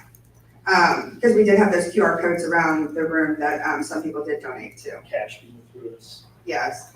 Yeah. Hopefully they gave us names. Total net income was $58,251.15. So fantastic. So I'm going to dive into a couple of different areas of analysis. I did provide some pie charts to make it a little bit easier readable. And this really does go along with the P&L that Joe provided earlier. So expense breakdown. So if you see the number one expense obviously is the venue, right? And food and beverage. I will break that down further in the next pie chart. I think it's the next one. The third one.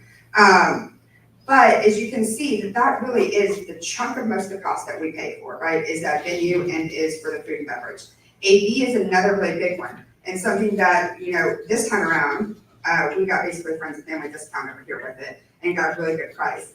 Had we gone with the person who had originally given us bids during the convention, it probably would have been about another $9,000. So that's something to keep in mind that, when we're budgeting for next time around, is that we should base it off of maybe an actual expected of what an AV costs and not based off of what the friends and family discount is. Thank you, Andrew. Speakers and parliamentarians, a little pricey on there, but I mean, he's great. So obviously we wanted him there. And then speakers, our speakers, almost all that price was just travel, lodge, and everything like that.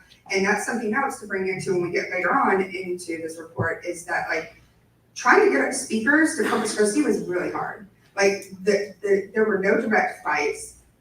It's very expensive. And so that's something to be thought about when we're talking about where people, like when we talk about even finding speakers, because not just the money, but also the time. Like your first flight was almost 7 hours, right? So like when you're talking about trying to get a speaker there, you're having to pay for that extra time if they have the availability of getting it. So being in Corpus Christi actually did make it difficult to get speakers there.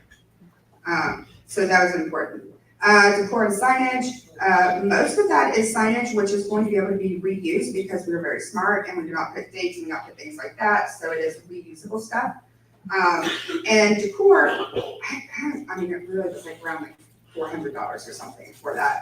I have worked really hard to reuse all the stuff that we get at every event, so that we don't have to keep repurchasing them. Because if we were having to use like a company of some sort,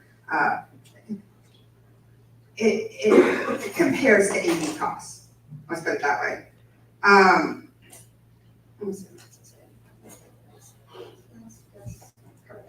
Okay, revenue breakdown. Okay, so it includes ticket sales, sponsorship, donations, and any other source of income. As you noticed, and we all know, Vote With Your Dollar fundraiser was extremely successful.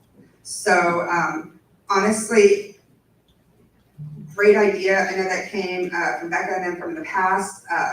It worked really well. I think one of the things that really helped with that too is on the website side, having that tracker, because it made it very competitive. And people were just watching it in real time. So good news for us. I did get some pushback from some campaigns saying they thought that campaigns were basically indirectly making these payments and that they thought we should have done something more like California where, you just put the campaign paid. But based on, I was watching all those donations come in, they were not all campaign people. They were people we all knew, and there were people who were making donations for multiple candidates, right? Not just one. And so that was a very interesting thing about it that bumped it up. I will say that it was kind of disappointing with Ballet, how much money he actually raised and not being able. So if we run something like that again in the future, something might be is like once you reach a certain dollar amount or something, that we then allow for, an additional speaker. It's gotta be a discussion. Yeah, exactly, but if you make the cap 10 grand, I mean, does it really matter? Right, at that point, you've paid enough, it's fine.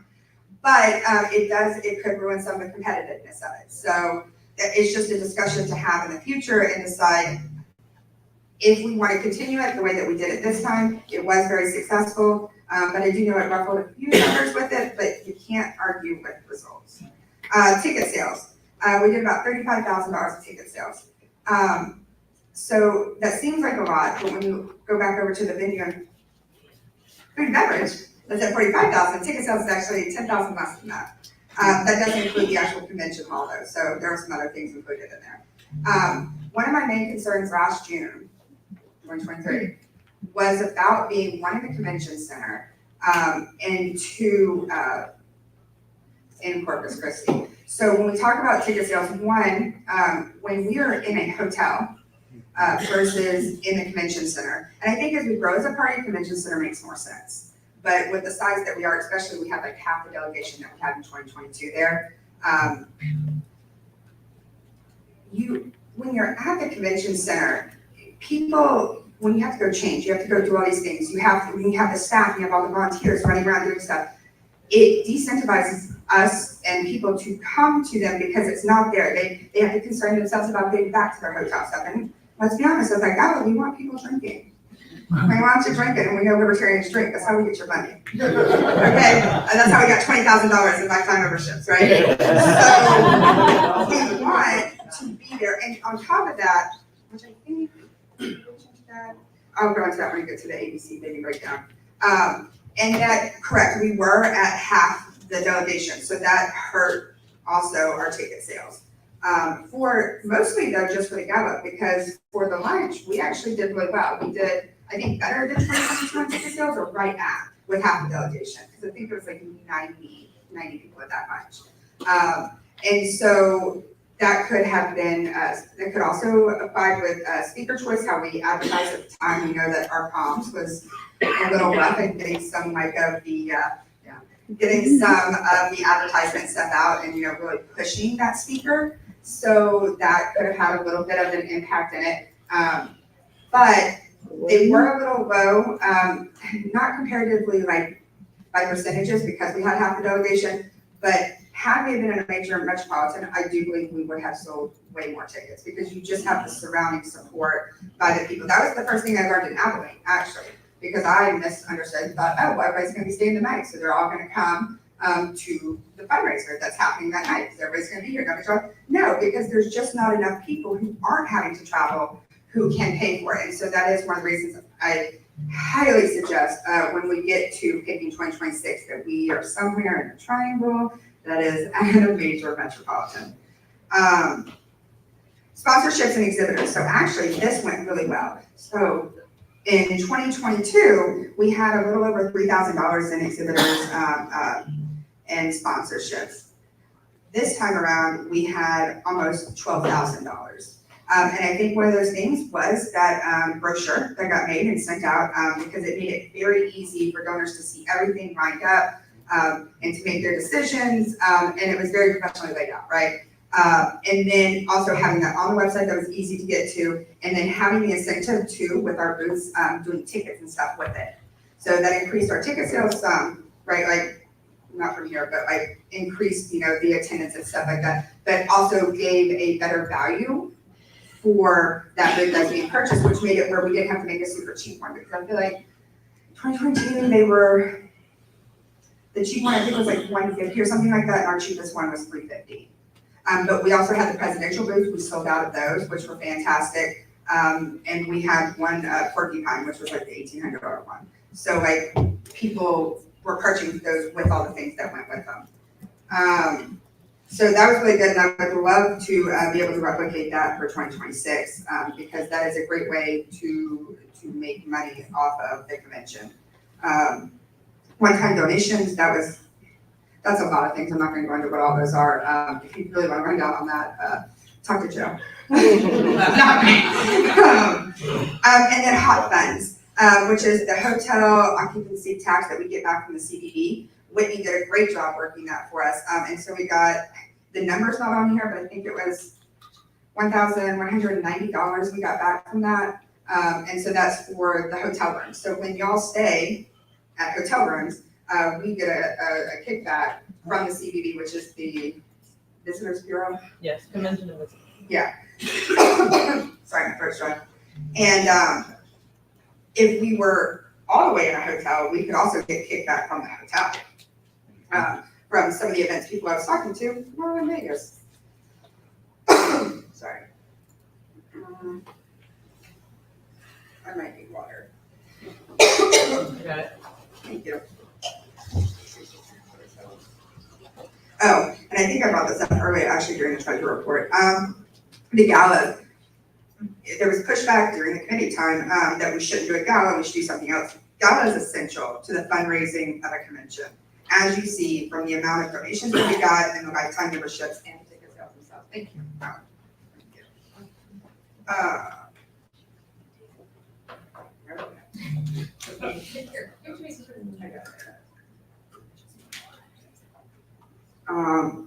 Also, the donor appreciation program is great and helped with that. And I know that there was somebody working on those relationships there to help get those lifetime memberships up. Okay, and now we're gonna break into the venue versus food and beverage breakdown. Okay, so one of the things, and it was something I brought up last year about between the room rentals and food and beverage. As you see, the room rentals, we spent $16,000. And one of the things that being a convention center, that's the reason you're gonna pay that. At a hotel, you're gonna really be able to get that covered under food and beverage. And the reason you want it covered under food and beverage is because you can always use that food and beverage to like up the value of your tickets. You can't really use the $16,000 for the room rental to up anything for that value of a ticket. And so like something like where we had the reception, you know, the kickoff party, we could have had more food, you could have had drink tickets, you know, more with it stuff. There were things that we could have brought more value to that had we not been having that sunk cost in room rentals. And so that was one of my concerns in general, being a convention center versus being at a hotel, because hotels are much more willing to work with you on food and beverage. And then you have your tax, staff and security, that's another thing. Now, I don't know what the staff and security costs are gonna be at the hotel because we don't have to pay for them for our regular kind of fundraisers. For a convention, that might still be there. I don't know if it would be at that cost. We spent about $2,500 on staff and security at the convention center. I do not have the data to know what the difference in cost that would be in a hotel. And then AV setup, we had our AV costs, but there were separate AV, some like power cords and things like that, and projectors and the podiums and stuff like that. And honestly though, I will say this, the ABC Center was actually really reasonable on their AV thing. So that was actually really nice. But for future, when we look at some of the hotels too, you just make sure that you're about to have third-party AV that doesn't have any fees associated with it, which all of the hotels that were picked for 2024 did have that leeway.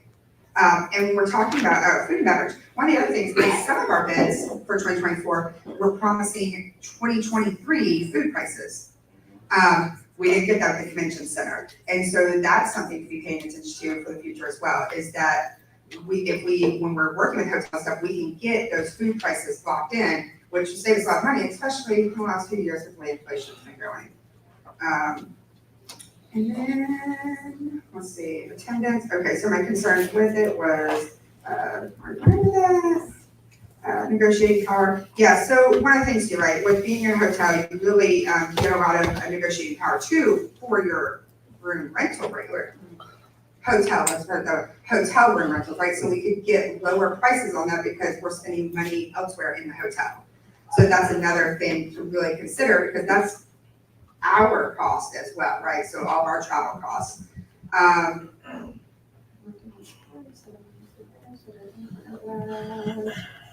Oh, I do know there was a bit of a parking issue. I get that. We did end up getting lucky that they didn't, because they were kind of so disorganized. We got all free parking, which was nice. But again, additional expense for the attendees. And so something that, again, if you're at a hotel, you can get either a much better rate or a free rate based on the money we're spending there.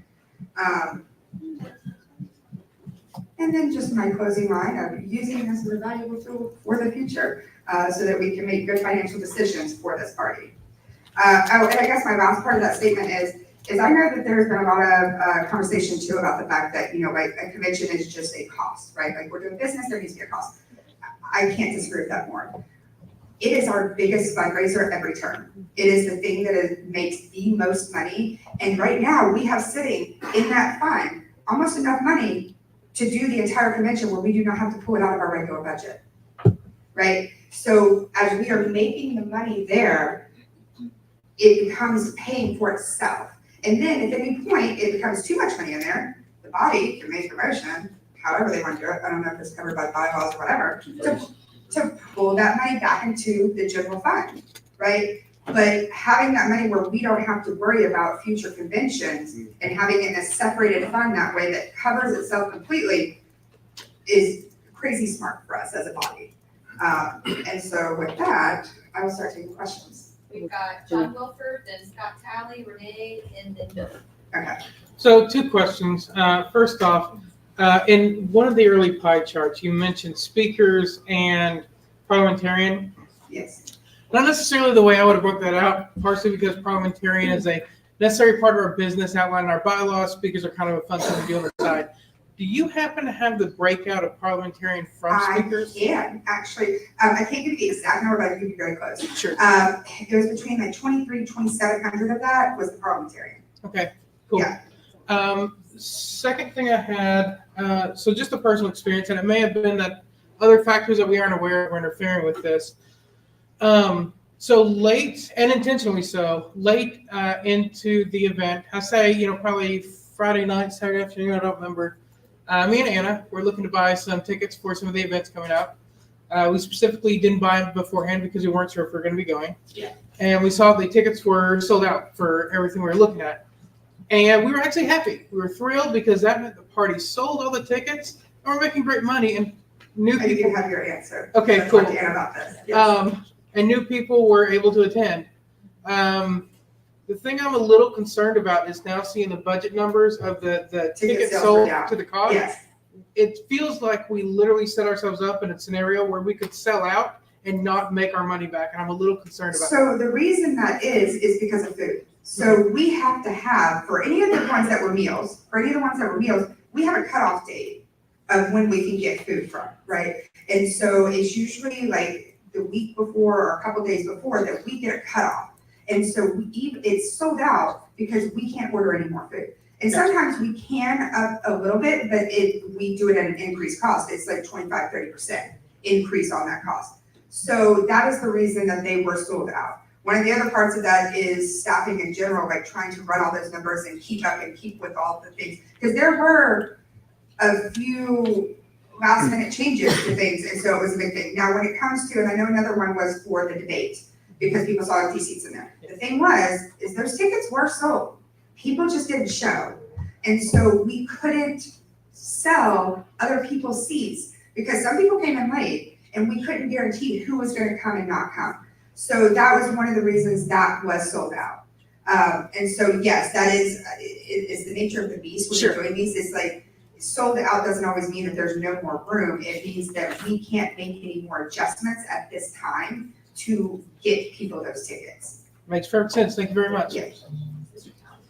Just to clarify, John, that parliamentarian was $2,637. That was right off the mark. Much appreciated. I was like, I know it was somewhere there. I just had one comment about the packages that were sold for the last convention. I personally didn't buy a package this time because I usually go for the second tier package because I do a lot of other events and stuff with other people and stuff like that too. And the gala previously was included in the second tier package. And this time it was pushed into the third tier, which was pretty expensive for what I wanted to spend. Yes. And I was just curious why we didn't have the gala in the second package like as we did in the past. The reason that we did the tiers the way we did is because of the expected cost of doing everything at a convention center. So like one of the things being is that because we're at a convention center, because we were expecting low ticket sales, we had to price accordingly for that. And so that is one of the things that hurt with the ticket prices being so high is one, we were expecting low ticket sales immediately based on location and delegation, right? That was one of the things. And that is, there was a lot of time spent between a lot of people trying to figure out exactly how to tier that out. And hopefully in 2026, when we're in a metro, we'll be able to bring that cost back down. Okay, yeah, I was just gonna say, I know a lot of people that would have bought more tickets had the gala been pushed down and been a little bit cheaper. And that is fair, but the thing is like, we can't always guarantee those purchases, and to not have the risk of the loss, sometimes we have to go up in ticket price. I think we made enough money that we could have. That was pre the vote with your dollar fundraisers and the gala. I'm expired on this, so. We still have 3 people in queue. You don't want Move to extend for 10 minutes? Second. Objection. Okay, got to vote. Who wants to extend for 10 minutes? What we said? Who doesn't want to extend for 10 minutes? That fits. So, thank you very much, Ms. Cole. Mr. Dar, is over the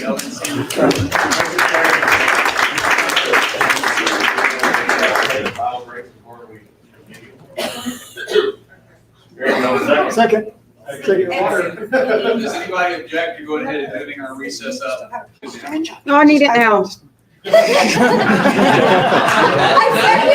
We're going. Your objection, so we are recessed for 10 minutes.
For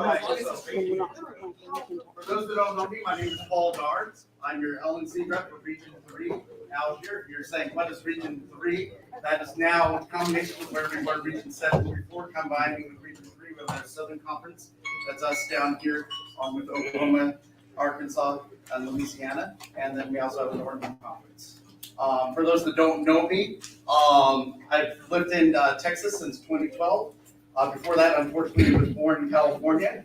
Got here when I could. Loved the great state of Texas. Grew up as a foster child. Did that until I was about 18. Got an Eagle Scout along the way. When I was 18, everything joined the Libertarian Party. Sorry, saw somebody waving over there. And did 10 years in the Army Reserves, deployed to Iraq and Afghanistan. Coming out of those experiences, became even more active in the Libertarian Party because nothing like going to war and seeing what happens there than to either make you drink more of the Kool-Aid or realize that this is really bad and where we need to go. I've been a county chair. I have been on the state executive committee when I was in California. And out here, I've also been on my county executive committee and our SLEC out here. Right now with Region 3, let's see, I made a report.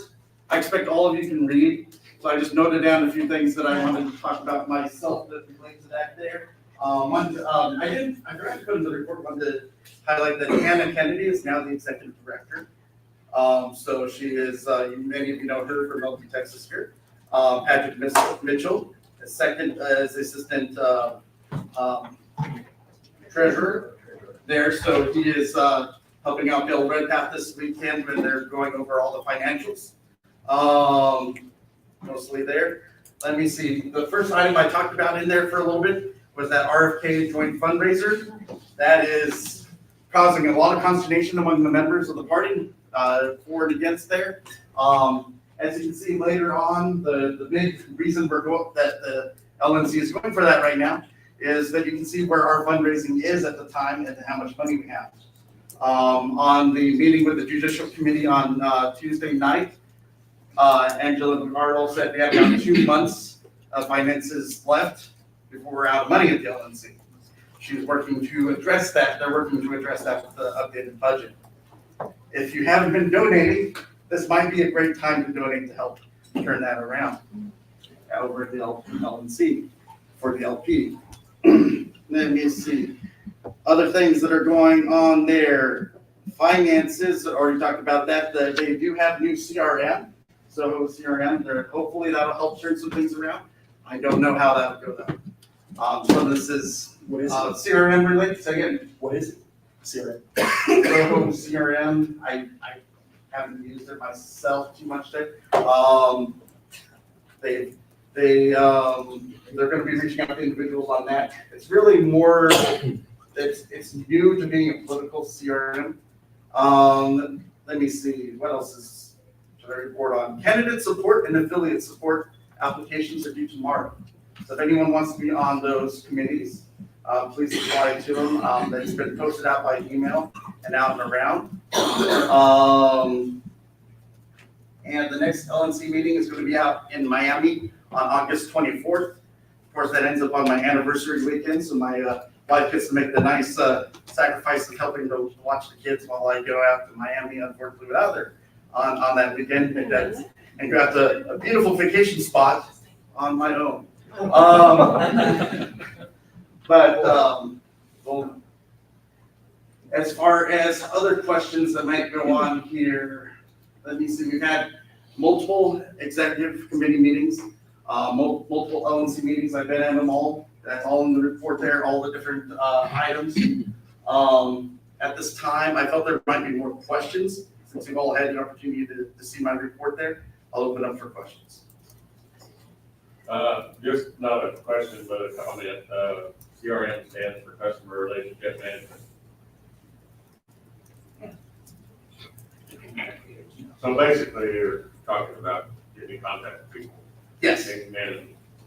Yes. Get people to start donating again, like you just said. Yeah. Essentially, that's what it is for. Why did you get your mad paper marbles to go home? Yes. that'll be reaching out to individuals on that. I've been trying to do some of my own communication with individuals out there, asking them about that same question there, trying to mend some bridges with some individuals that I'm able to talk to that some of the other LNC members might not have the ability to do some outreach to. I'm of course walking around making Amanda's job hard here. I just want to make sure that she gets a little work in today with the camera. Yes. Oh, you want to How handle? to get in line, very, very quick. So, yeah, Mr. Bradley, then Mr. Brown, Mrs. Miller, Mr. Polsky, now Mr. Pierce. And Mr. Franklin. I'll take mine off the list, I'll just send it to you. Okay, you can reach me at paul.dar@lp.org. I also started a Discord for Region 3. Please be nice in there. I will mute you, slow you down if you start going off too much. I've had to do that a few times on a few individuals, but trying to keep it cordial there so people can reach out more and I can just put out some information. Mr. Bradley. Yes, Ms. Bradley. My question is, Friday, the judicial committee heard the RFK complaint, correct? Do we have a timeline for when that RFK resolution will come back from the JC? Unfortunately, they declined to give us a timeline on that. They said they were going to review, mostly they review the everything submitted by papers, how they told the process there. So they did hear things there, but it mostly goes off of what is the written arguments that are placed there. I can't really give you an indicator of which way they're going to go on that, because most of the judicial committees being judicial and trying to treat that fairly there. Yes, sir. Or, excuse me. Mr. Brown first. Okay, so obviously we're going to be talking about a resolution about this RFK fundraising situation later, but you as a member of the LNC, I understand, opposed that particular proposal. And I'm wondering what was the thinking of the majority as to why they thought that would be an acceptable matter to take up, considering it'd be supporting another candidate who's running in opposition to our candidate? Well, first off, that actually went first for an executive committee vote, so I didn't actually get the vote on the actual motion itself. So it did not go before the entire LNC. So that was one objection as part of that would have been better to have this full LNC vote there. The details were not clear at the time. Everything that's given out, some of the details still aren't clear. They're still being negotiated and renegotiated there, as far as what was said in the hearing during the judicial committee there. Meeting. And the initial information that was given out seemed to have a lot of risk to me. So I opposed it at that time, wanting to find out more on that. And then also just for those that were wanting to go in for it, it is as I understand it, I can't say all of their motivation. I can say they recognize our financial situation and the opportunity this gave for fundraising for the party itself. So that is the answer I can say. I can't say really anything else as other yes. Mr. Brown. Right, and so Mr. Miller. So we got an email and I saw online about a program to do video ads for candidates from national, but it was of course written as a fundraising letter, like this is coming up, so I need money for it. But do you have any more information that you can give us about how that program is going to work? That actually hasn't been communicated out to the LNC, unfortunately. I know our staff is working on leveraging different skills they have there to create fundraising opportunities for us. So the details may be still being built out there.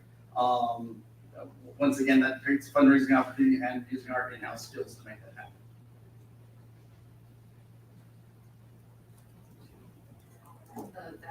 Mr. Polsky. You can skip me. You can skip me. Okay, Mr. Franklin. I'm noticing on your last graph that over the past 60 days, expenses have skyrocketed. Mathematically, it looks like they've tripled. Do you know what's going on there? Convention. Is it all, I knew that was an issue. Is that pretty much the whole deal? That's the explanation I was given for it going out of the average mean of deviation there. that skyrocket is, yes, convention related. Doesn't the graph say non-convention? Yes. That's a good question. It should be. That's a Good first job. Sorry to cut in line, apologies. That's in order. Some of the reporting on the information is not the best, is the turnover there, and trying to figure out, we honestly, the convention expenses are still being negotiated on a few items there.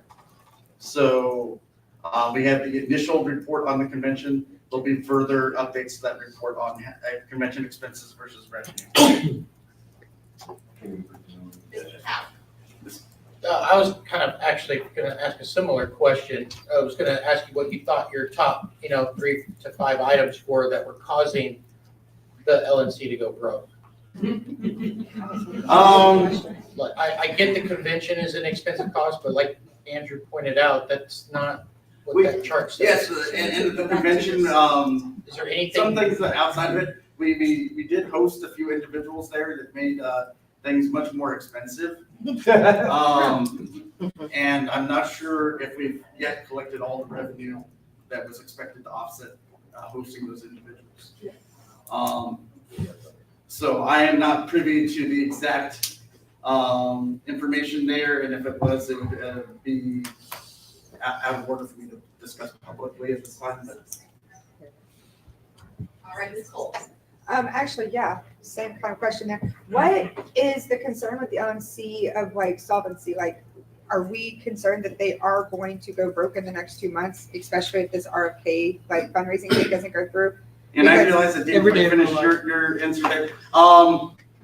They are going to address the budget this weekend. Okay. We have made cuts in the past when we've reached points where the budget was looking at in the past. If you haven't been following in the past, we've unfortunately had to let go of staff members in the past to make up for those budget items. That is always a possibility. We do have a number of paid staff members. Their time and compensation could always be cut back. I'm not privy to those discussions, so if anyone's thinking I'm saying anything about anyone in particular, I'm not. That's always a possibility. There is, you either have to increase revenue or decrease costs. And then I heard that with the voter data, the voter gravity, because we're being provided that by national and the cost that it's to them, is there a chance that that's on the chopping block to be removed, and us as Texas is going to have to be concerned with what that cost is going to be because national is no longer providing it? They have not identified any specific item. I'll be able to tell you more in the upcoming weeks as they redo the budget and submit that to the rest of the LNC here about what potentially will be cut. That is an item that brings great value to the LNC. So if that's something that has to be cut, it would be because they've had to cut a lot of other items also before. Okay. I will add to that Mr. Polsky has already started looking into that as a contingency. Okay. Fantastic. Excellent. Regarding the contract with RK for that joint fundraiser, have you personally seen this contract? No, I haven't. Mr. Wolford. Yes, I just wanted to thank you, Mr. Dar, for taking the time to work with such a lesser organization. And kind of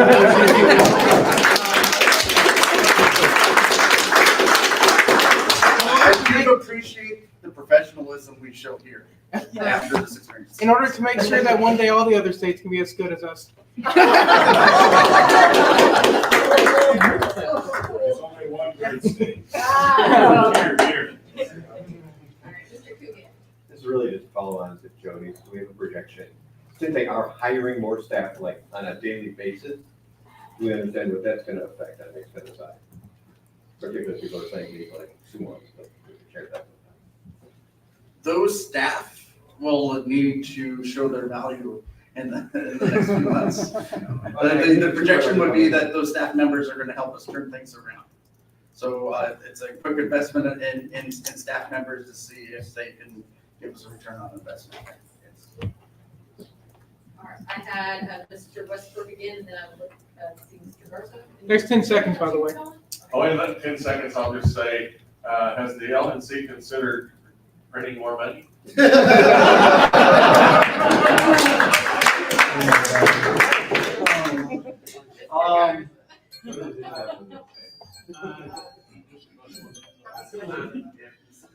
Time has expired, so thank you very much. Thanks, Bob. Good job.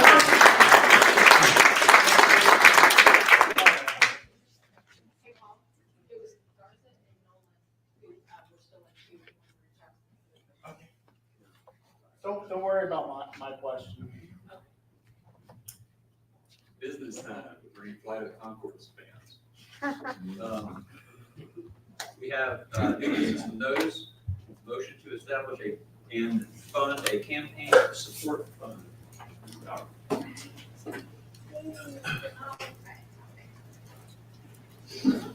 right, so we have this one on the forum.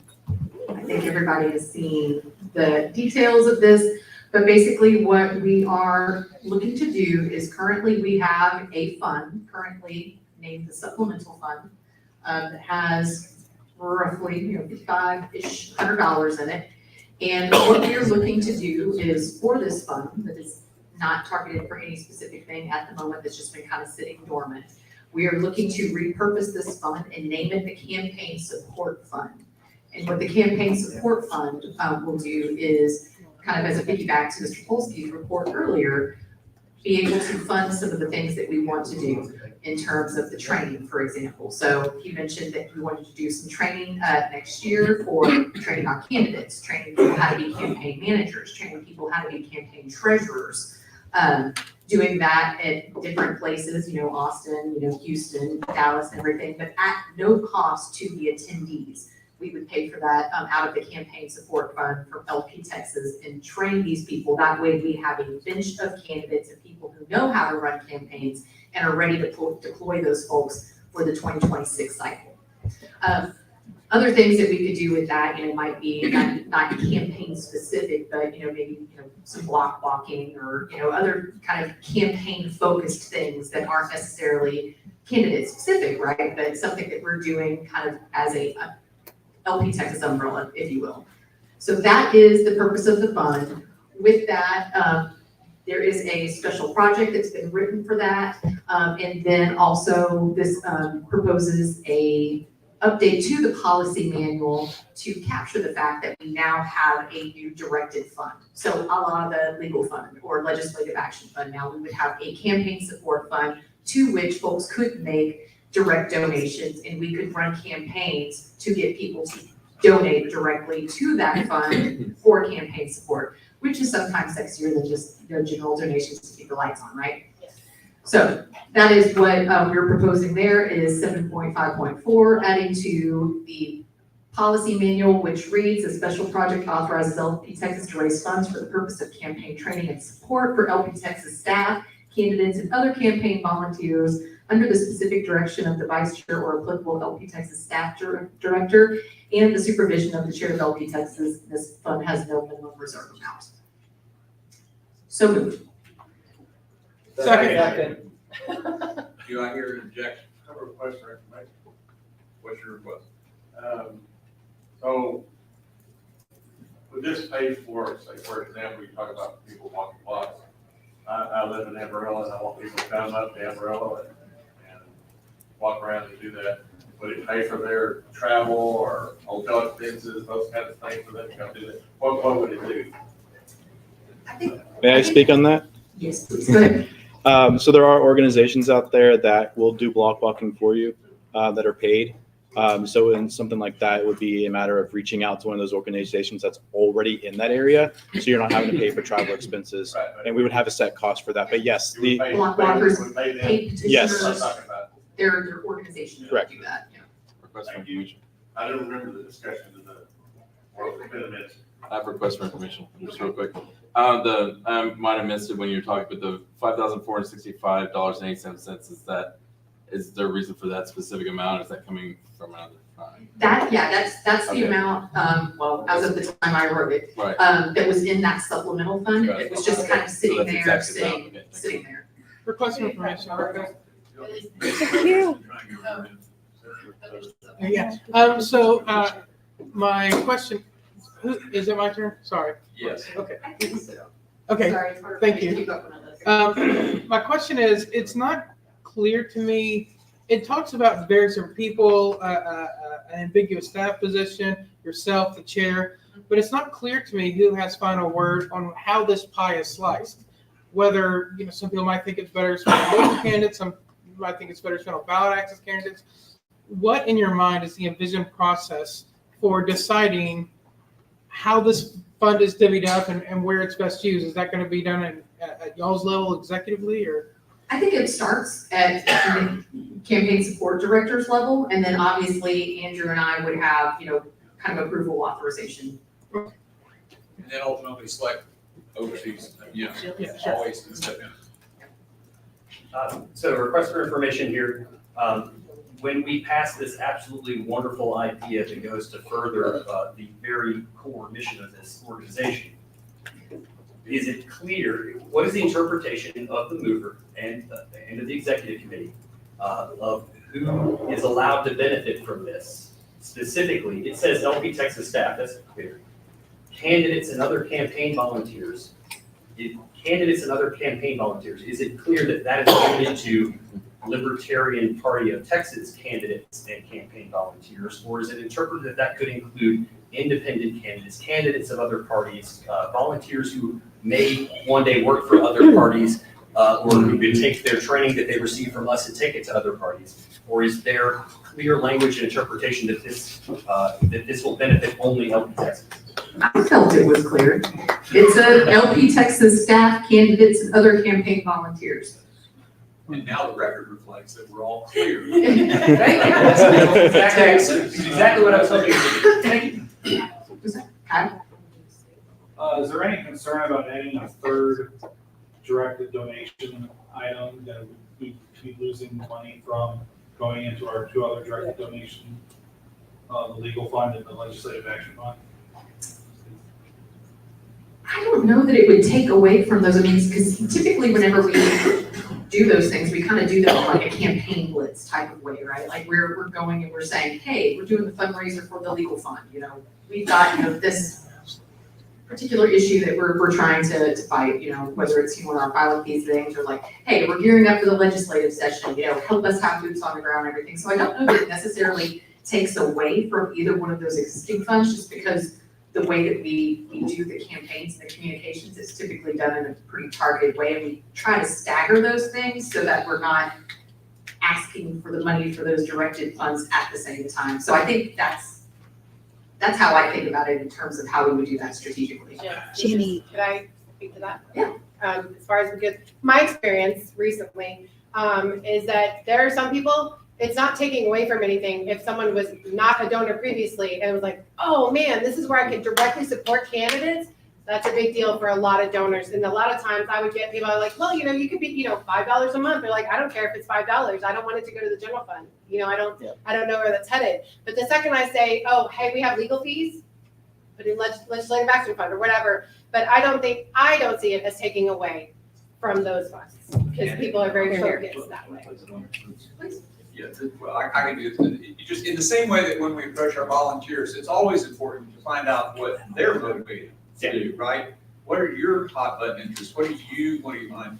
Same logic with our donors. To the extent, from my point of view, the more funds we have within reason, the better, because that just gives us that many more ways to engage different donor sets around the things that are important to them. So. Just for information, was there an objection to the motion? I didn't hear one. I was under the impression that everybody asking for information was trying to make clear that whether to object or not. Let's go ahead and call that. We have a motion on the floor that has been seconded. A lot of information has been given out. Is there an objection to this motion? I have an objection only because I still have a question. So if I could not do an objection and just ask the question. Just do a request for information. Will you object if you don't get your question? I do kind of want to have an answer. What's your question? I'm just curious about how the funds are going to be dispersed for using these campaigns, how that procedure is going to go, and if there's policies and procedures of what kind of is there any kind of thing that the candidates have to meet, or campaign people or volunteers and stuff, how do we how is that all gonna be detailed out from this? Yeah, so I mean, basically, it starts with Polsky, right? So he's, for example, he's going out right now and he's trying to, you know, do RFPs for people who do training for candidates and campaigns and things like that. So he will down select some of those, we'll crunch the numbers, we'll get together, we review the numbers, and then we would make a determination, and then we would just disperse the funds accordingly after that had been authorized. Okay. So I don't know that there's a specific policy beyond kind of our existing policy around expenditures and authorizations. I don't know that I don't think we need anything above and beyond what we already have. Would you add anything to that, Nathan? Something to keep in mind, I would say, is that the intent is that any volunteers that we hire out through this or support would be working on behalf of LP Texas, not a specific individual candidate. Okay. So when they go out there, they are not just talking about a single candidate, they're talking about all of the candidates in the Texas or this specific area or district of the state. Awesome. Time is up. Is there any objection to this motion? Hearing no objection, the motion passes.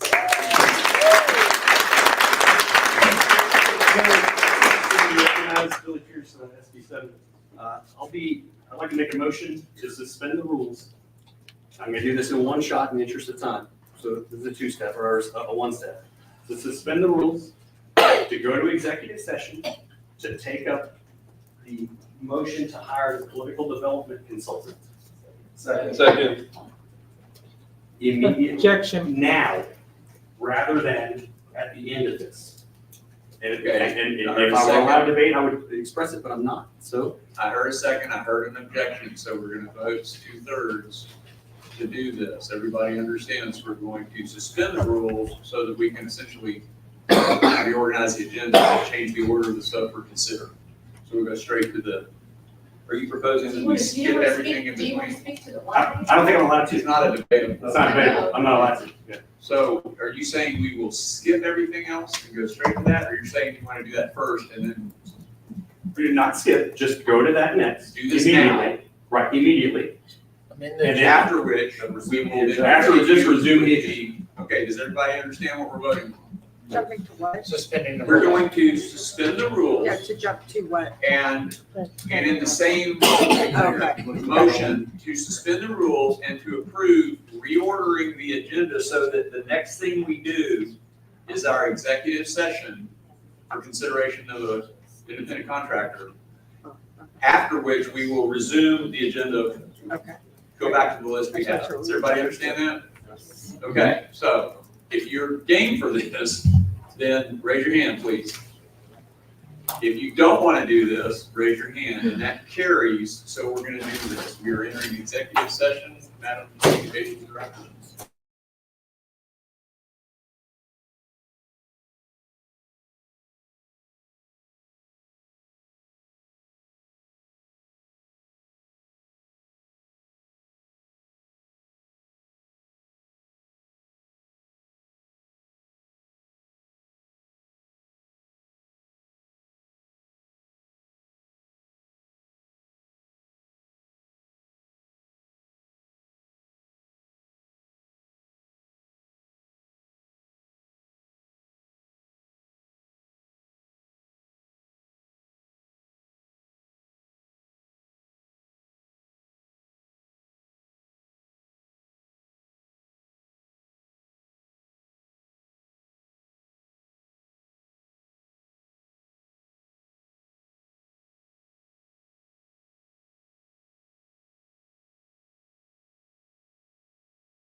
not live yet. You're not on yet? I just need to make sure. Okay.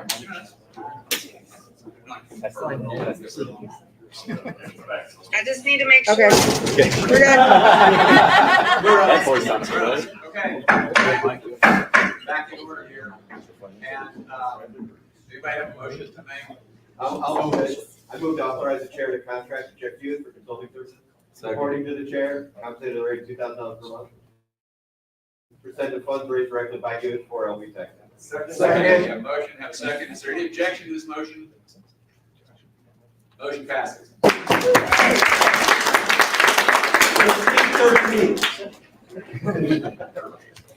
Okay, next, well, okay, per our understanding earlier, we're going to go back where we stopped to the motion to adopt the Texas resolution.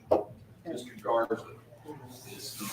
Here it is. Mr. Garza, your motion is up. Would you like to come and make a motion to speak? Good. Sorry. Oh.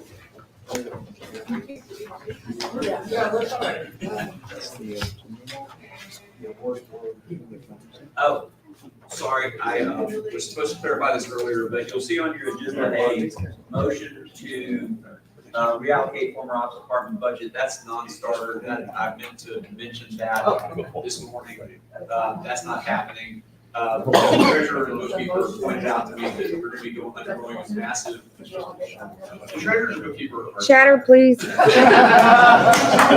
working very hard for many weeks to bring us this far, and now we have the next quarter to work on the budget, reformat stuff, and go from there. So that's not on the agenda. So please, Mr. Garza. Actually, I wanted to ask the chair, SLEC, if it's okay to allow non-members to speak. Mr. Garza would like to yield his time to Mr. Rabbit to be the one to actually speak in terms, speak in favor of this motion. Is that correct? Okay. Do y'all have any objection to that? I don't necessarily have an objection to him speaking. I would request that if he's going to be speaking on a motion, we make the motion for him to speak on before he speaks on it. Yeah, move it. Yep, I will move to adopt the resolution for a referendum on Texas independence. Second. Objection. Objection. And yield my time to Mr. Rabbit. And how much time? Okay. Did somebody second the motion? Oh, there's a second. Second. We have an objection, so, there's a question. How much time? The entirety of the agenda. This agenda item. No, rephrase that. The entirety of the agenda. Well, I actually, there are 10 minutes. Yes. Individual speakers have a 10-minute limit. Yeah, 15 minutes. Can we please stop the side conversation? Sorry, what? I can't hear what's being said. Take it down a notch, guys. In any Roberts debate, it's 10 minutes per speaker is the normal cutoff. So 10 minutes max, try to keep that under, but yeah, 10 minutes. So. Does anybody object to Mr. Rabbit taking his time to speak the motion? I think we got some attitude there, so. Okay. There you go.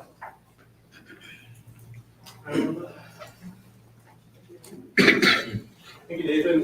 Thanks you all for letting me speak. I appreciate that. I had this printed out and then I left it at home, so I apologize. I'm going to have to read it off my phone. So there's a wave of support across the country for states leaving the union. At least 3 states, New Hampshire, Texas, and California, have well-developed campaigns, political campaigns, to secede from the United States. I left some documents on the tables there, and one of them has a little map of the U.S. And what that is from a recent poll, the number of people in that state, the percentage of people in that state who support their state leaving the union. And so if you look on there, the numbers range from a low of 13% to a high of, I think, almost 40%.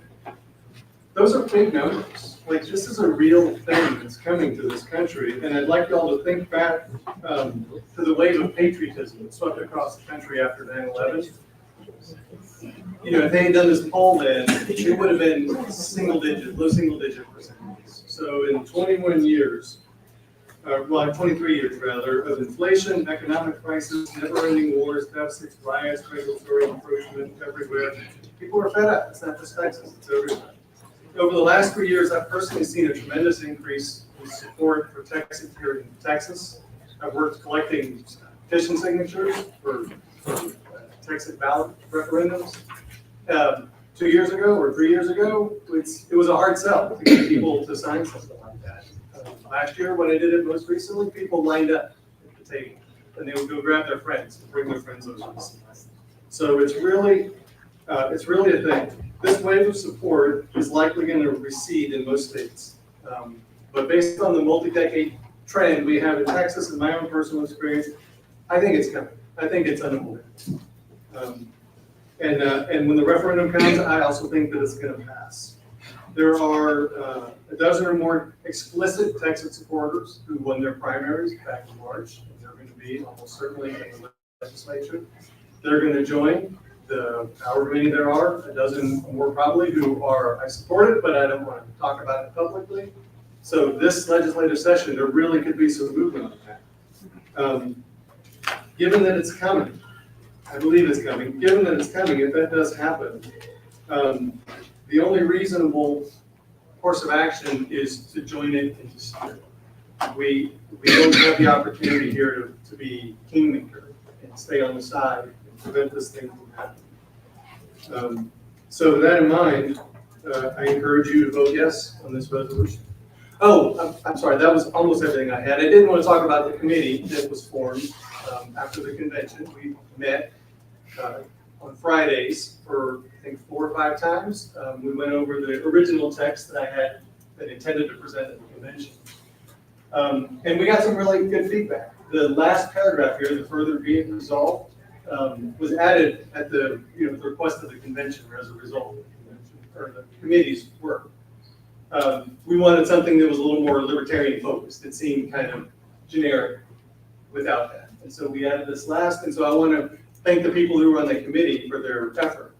We had several hour-long phone calls to get that sorted out. And so that's all I was really prepared to say. If it's okay, I'm happy to take questions or anything like that. I think Mr. Wilford was the one who made the objection, so I want to allow Mr. Wilford to speak first, and then we'll go to Keith. Cool. All right, let me reset and put my timer up. Perfect. Yeah, I'll try and be brief as well. I rise to speak against this proposal. I want to start, first of all, and thank the people who worked on this. I actually think this resolution is great work. It has a bunch of key elements that are present in a good motion. Piece of history that led up to this moment, direct citations of our platform and how this falls in line with it. And I actually agree with the overall ideas that this falls in line with the history of Texas and our platform. I think this motion is completely under the covers of our platform, which actually is the main basis for my opposition to this motion.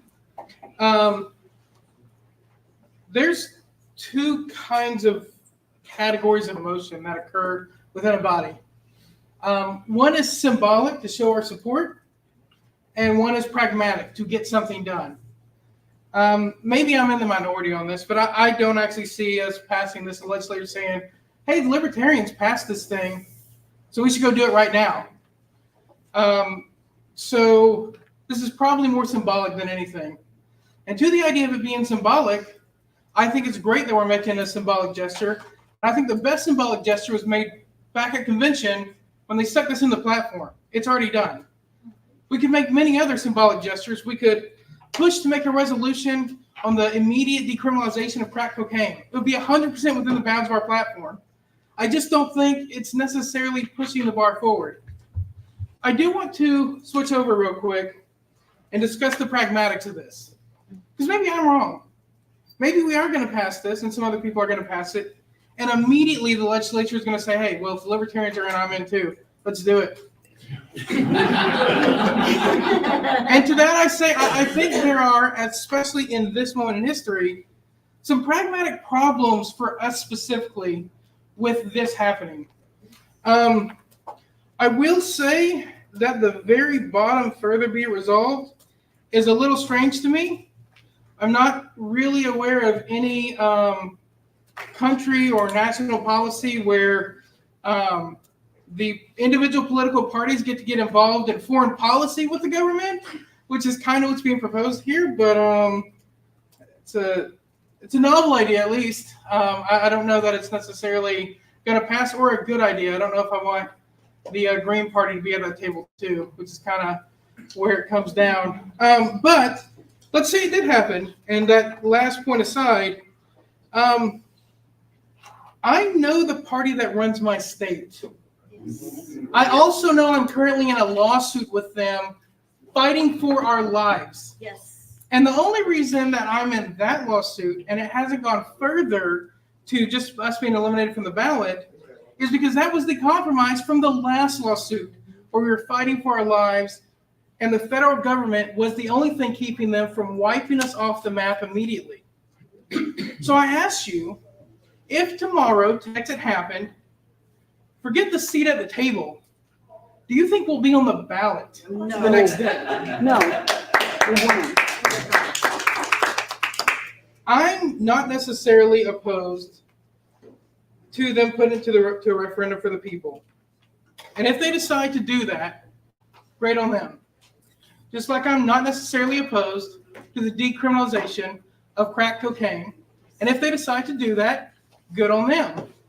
I just don't think, as a pragmatic place, it is good for this body for its own self-preservation to be pushing that right this moment. And as symbolic gesture, I say, let's leave it to the convention, who back at the convention did the right thing and already approved this. So for those reasons, I oppose passing it now. We're gonna go into queue. The queue that I have is right now: Pierce, Ramos, Westbrook, Biggins, Brown, Perez, Garza, Burns. Hey, guys. Hey, how you doing? Howdy, I'm Billy Pierce, SLEC rep for ST7, and I rise to speak vehemently against this motion and against this resolution. We in this room are politically attuned. We're politically astute. We've done our homework. We've read the rules. We've read the statutes. We spend a considerable amount of our time learning about the political process and governance. We are an anomaly. We are not normies. Right? We've read the terms and conditions. Right? As a guy who professionally writes and reads terms and conditions, we have read them, but we're not the normal people. Proposing Texas as a referendum on the ballot is akin to selling a medication to the average voter without telling them about the side effects. Yes. And the side effects of Texas actually exiting the union are numerous and severe.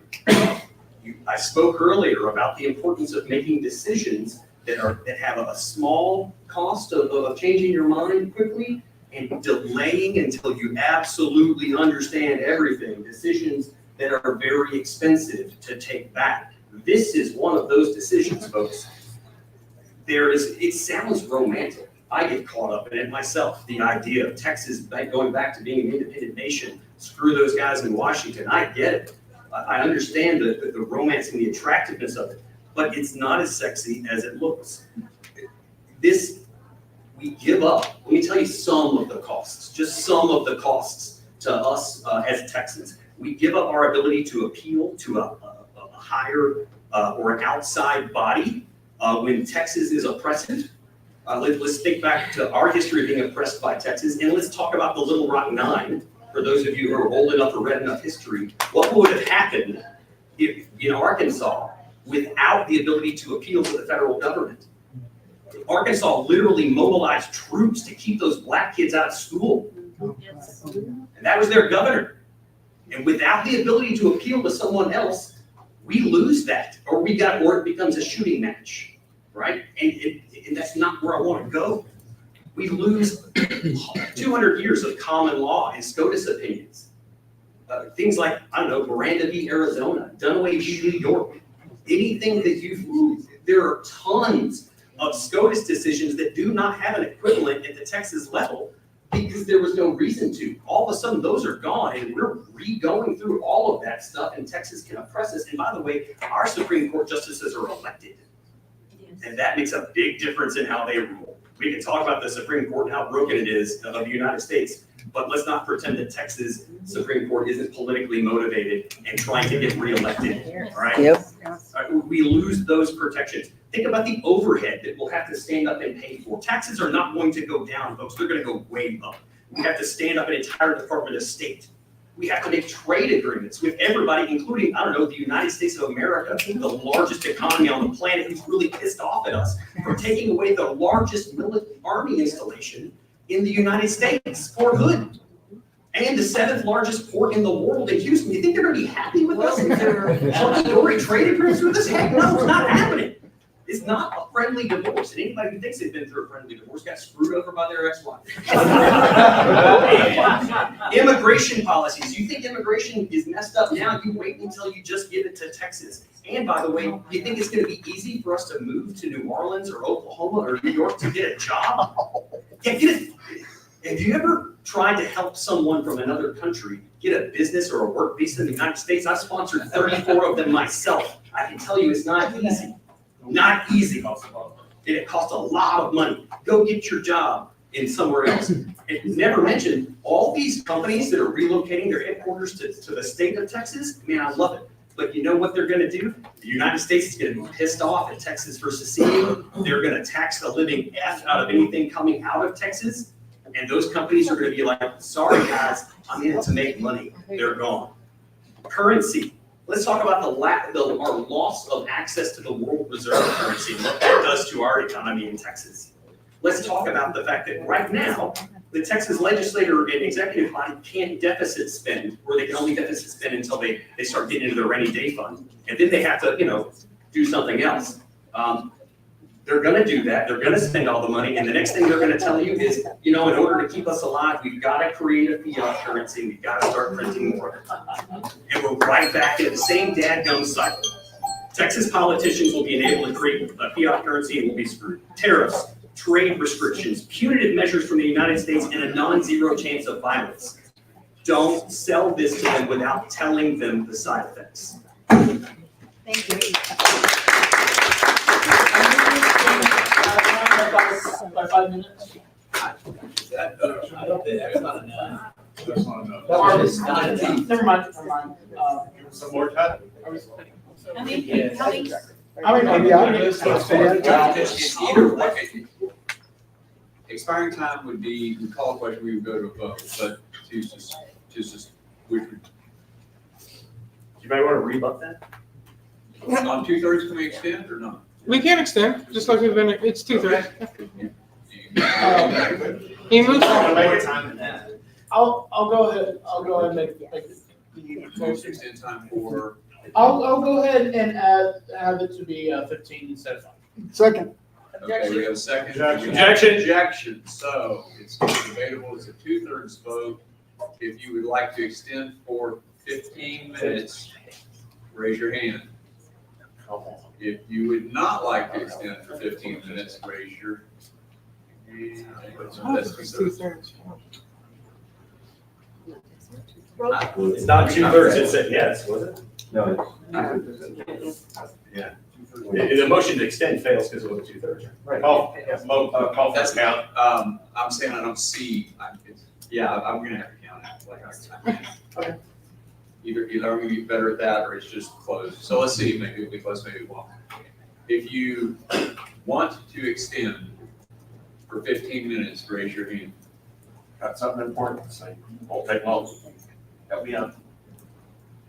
6, 7, 8, 9, 14, 15, 16, 17, 18, 19. Did you say 19? Did you get Garza behind you? Yeah, okay, I gotta get better at that. So that motion fails. Oh, it's 2/3 of those voting. It's 2/3 of those voting, so you need to take the nays. The abstentions don't count. The what?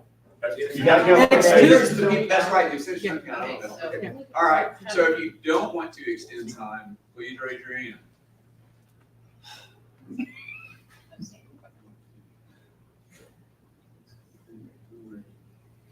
You get 10. 15, 16. 19, 16, motion fails. So we will proceed to a vote on the main motion to pass this resolution. If you want to, the motion is to pass this exit resolution. All in favor, please raise your hand. All opposed? And the motion fails. So that's where we are on that. Mr. Chair, I have somebody pick up my, a request for information, if I may. Sure, what's up here? I wasn't, but I can. That was me. I picked up my paper. I picked up my paper next to Sorry about that. Yeah, I just want to make sure I know what I'm doing here. Is it not the function of this body to get candidates elected, candidates from the Libertarian Party elected? Is that our main goal? Yes. Okay, that's all I want to know. Okay. All right, then, some things go on with that, like legislative policy and stuff like that, but yes, I get that. Okay, the next item of business is the motion to adopt the resolution against the Kennedy Factory Fund that was proposed by Mr. Russell. Please use the microphone, Motion to sir. speak to it, please.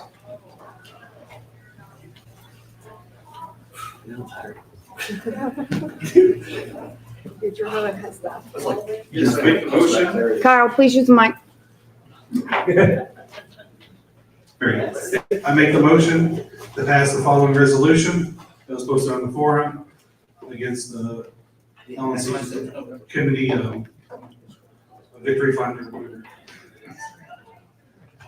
Second. If you hit the mouse wheel, just scroll down. Do some mousing, Mike. Oh, you're on.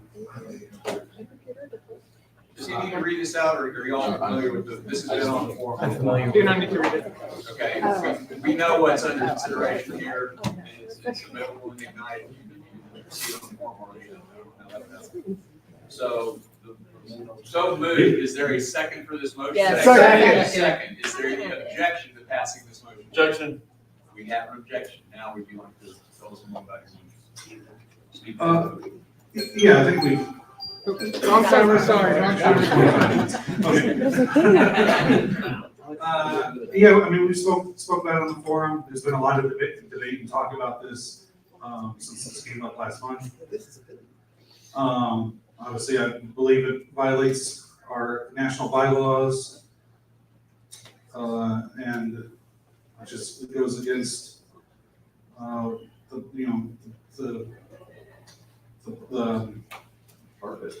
purpose of our party by endorsing a competing candidate, RFK. Also, Mississippi, Idaho, Missouri, and Oklahoma, and Louisiana have also passed very similar resolutions. I believe we need to make a strong stance against the actions of the LNC and its members. That we don't believe they're doing the right business of our party. Thank you. So, you objected? Scott Peterson. I have a letter I tried to read earlier in the public comment from our. Is this against the motion or? This is against the motion. Yes.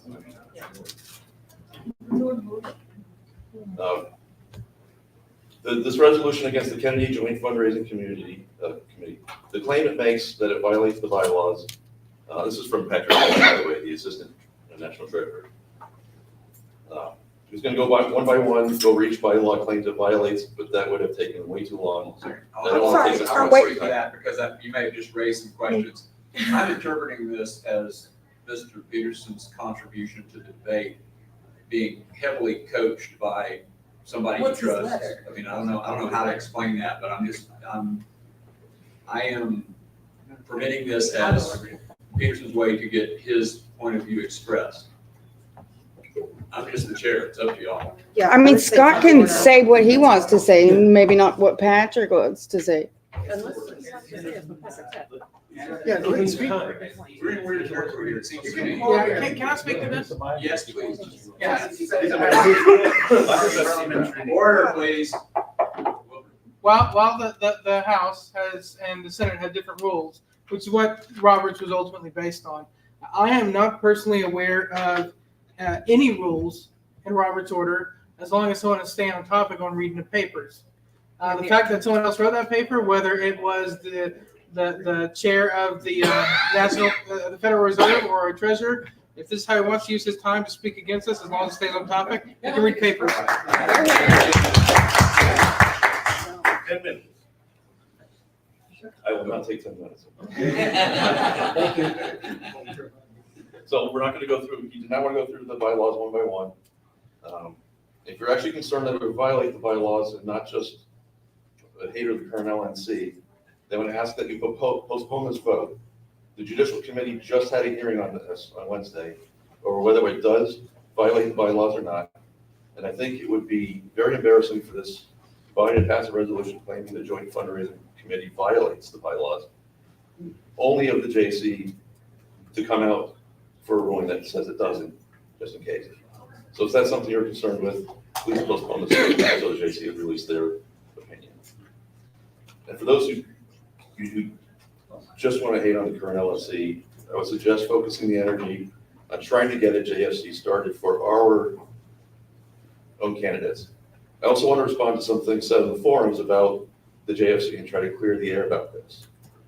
For those that are not aware, I was elected to be the Assistant Treasurer for the LNC, and I am helping out with the JFC, the Joint Fundraising Committee. It's a separate organization that is legal according to the FEC. It will have its own separate FEC filings. It is not an endorsement of Kennedy or trying to trick LP donors into donating to Kennedy. It is a way for Kennedy's donors who have already donated max donation to donate more to his campaign, and the LP gets a cut of that simply for doing nothing other than us existing. Which, by the way, he already had several donors who had maxed out their contributions, and there is soon to be a good amount of money headed towards the LP. Think of it as a single issue coalition. Do we have to agree 100% with people we coalition with? No. Just on the one issue, we'd be working together on. Just like the current lawsuit, where we're working with other political parties to fight against corrupt state laws put in place by the duopoly. No, it isn't apple to oranges to compare the two. This is different parties coming together for a mutually beneficial reason. With Kennedy running as an independent, he's subject to the same disadvantages that we are as a third party. We're both fighting to break the corrupt duopoly, and the money is needed to do that. Especially since the LNC currently has a treasurer. Thank you, Scott. All right, Mr. Garza.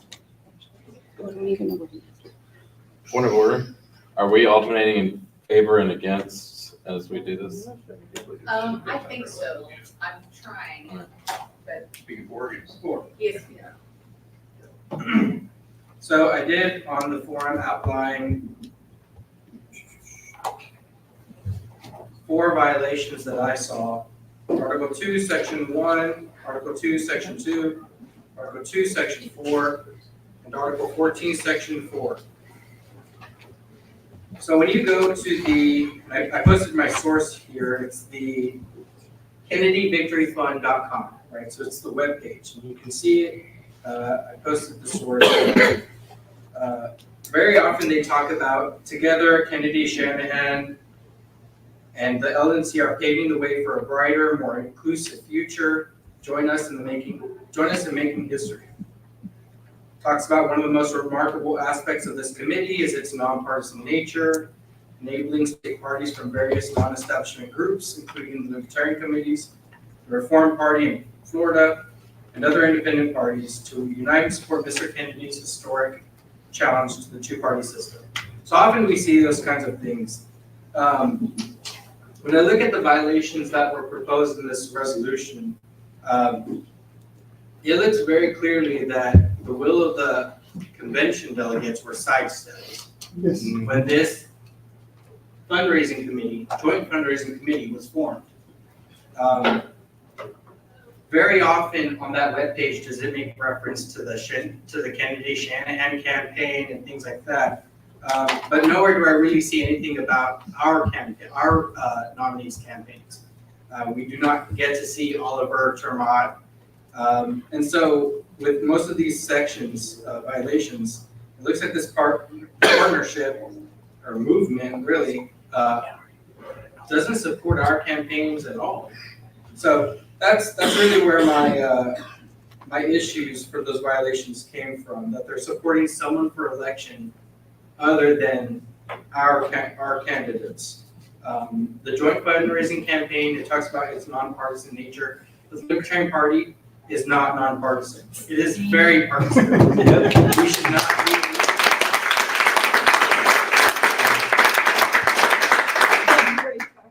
Yes, so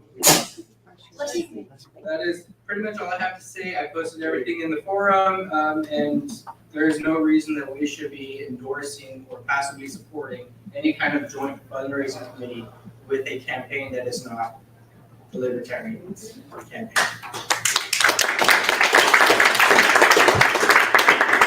All right, so we've got some queue going on here, but I'm trying to alternate.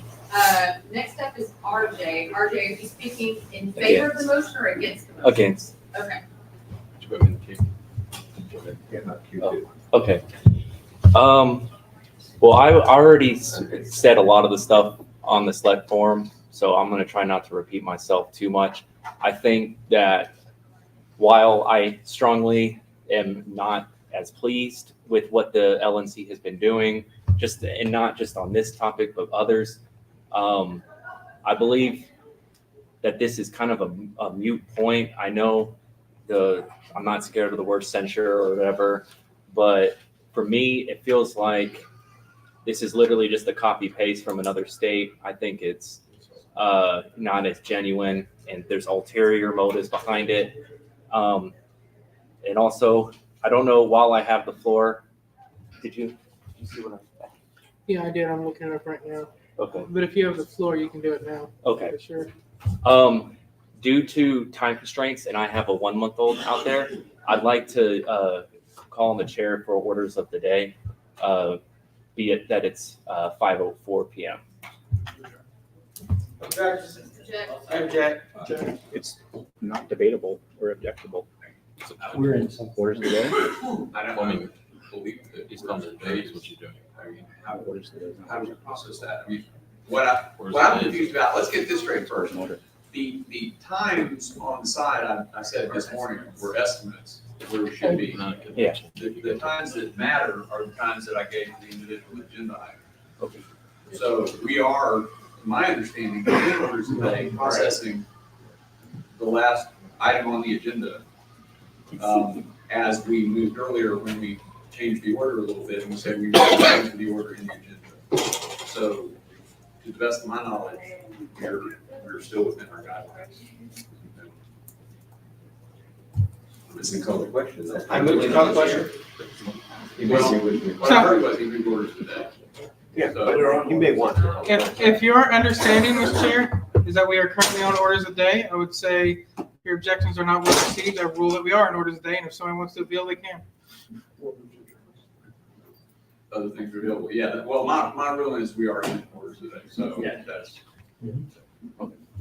I don't hear you feel, so let's try to close this out. I call the question. You're not recognized. Are you up? Actually, you can recognize and do that, but. Who's next? Who are we supposed to be hearing? Who's in the queue? That's actually me. You know what, I will. I will call a question.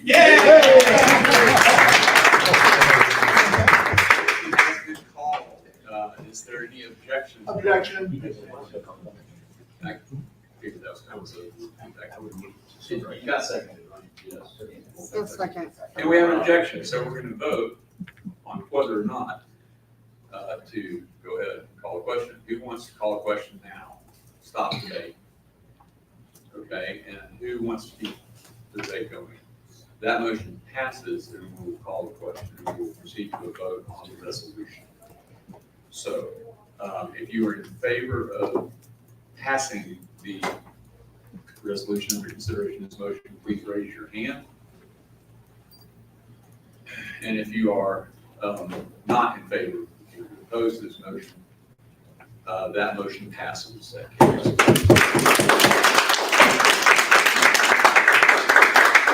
Next line item here is for announcements. Do we have any announcements?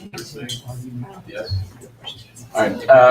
I want to thank all of you who were participating in our Fight the Appraisal a few months ago.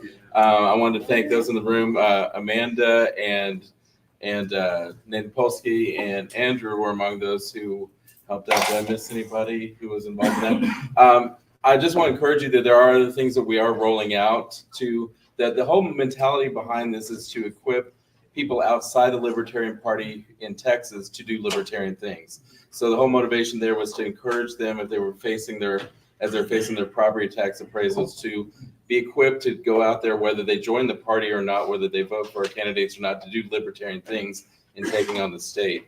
The next thing we're rolling out, and it's still in process, is equipping younger people, especially, in order to interact with the police effectively so that they know their rights, so that they know what they can get away with, what they can't get away with, what they cannot get away with, rather, and to interact in a positive, proactive way if they're ever pulled over or detained by the police. So that's in progress right now. When that rolls out, again, I would encourage you to embrace that, to share it on your social media, to the county chairs in your Senate districts, again, to just roll that out so we can get that to as many people as possible. Question on that. Am I detained.com is available. Yes. Where will we see that rolled out at so we can look for it? Okay, so it'll be announced on the forum and everything like that. So it's there's been it's a little slow going. We do have a subject matter expert, actually, Mark Strafe, who was formerly on this body. He's a Tarrant County. He's a criminal defense attorney. So we're just working on the format. We got a domain name in mind, which I'm not going to say out loud, so no one steals it from us on the hot mic. But it's a good one. So we're probably the next month or so we'll see that rolled out for everybody to use, and also have something in the action step. So ideally, we'll have a card, a wallet card, so that it's printable, so that people can carry in their wallets. So when that happens, they can refresh their memories really quickly. Announcements.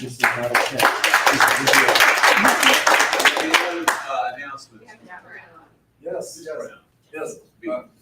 A lot of people took my signs at the lunch break. There's still more out there in the car. If your county hasn't gotten the signs, yeah, please see me. We'll go out to the car and get them. You just want one. Welcome to take this one right here. But if you need more, we'll go out to the car and get them. Put them up in your yards, especially, or anywhere else you want from your county or your friend's county or whatever. Thanks, All right, so I know it's several people have talked about it today, but there is the Planet Balloon Festival coming up at the end of September. We are leveraging Nation Builder. We have created an event on there with signups with time slots. So there are several slots. The biggest ones are going to probably be Saturday night from like 4 p.m. to 10 p.m. because that's the busiest part of the event, and parking is a B at that point. So that's trying to get people in there beforehand. I have sent, in my county, I've sent an email out to everybody who's on our newsletter to invite them to it. I've given the link to a couple of the different chairs that are around the surrounding area. But if you go out, I forget what the link is, but if you go out to the events page on lptexas.org and you scroll through all the different events on there, there's several pages in that at the moment, and go to the end of September, you'll see the Planet Balloon Festival on there if you would like to sign up. Come on out. It's a 4-day event, and we're going to see a lot of people. So the volunteer sign up is via the LB Texas events page? that is correct. So when you click on the event, it's going to say, what days are you available to come on out, and you can check as many or as few as you want. That's fine. Mm-hmm.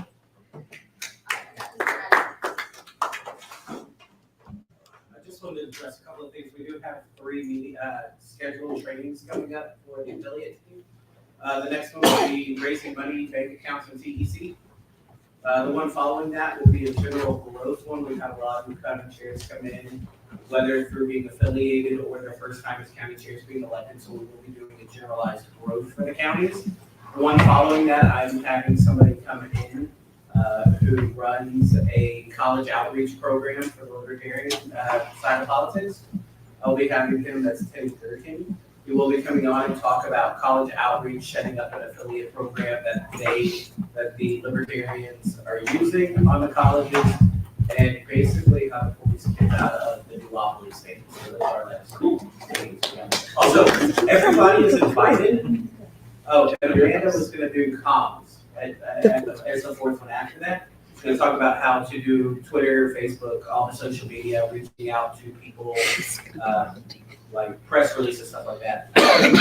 Just to clear up something, everybody's invited. I sent it to the county chairs. If you get it as a county chair, invite anybody, whether it be your ex-com within your county, or maybe you have a volunteer or somebody who's interested in volunteering. Everybody is welcome. So don't think that just because the chair's got it, those are the only people invited. Cool. Cool. Ms. Wolford. So I want to thank Jesse for shouting out the legislative writing stuff that I'm working on. I did want to kind of expound on that. She mentioned that it's going to be every Tuesday for the next few weeks. My plan is I want to have no less than one piece of legislation written in the next 30 days. That is, if I'm the only one working on it, we can absolutely do so much more if we can get more hands on it. After that 4 weeks, I'm still going to be working on this. I'm still going to be hosting calls, and basically it's all going to depend on how quickly the ball is rolling, whether or not we're going to keep it at every week or if we're going to move to every 2 weeks or something like that. With that, the conversation is happening in the Legislative Action Channel in the LP Texas Discord. The calls are going to be happening on the the Legislative Action Voice Channel on the LP Texas Discord. Feel free to hit me up. I have thousands of tasks at this point that I have broken down into an hour or less of work. So if you have an hour to give, hit me up. I can give you a task that is something anybody can do, and you can contribute to making this a success. Is there a way to help outside of Discord? Email me, call me, text me. I'd like to help, but I can't get through Discord. Okay. Easy band.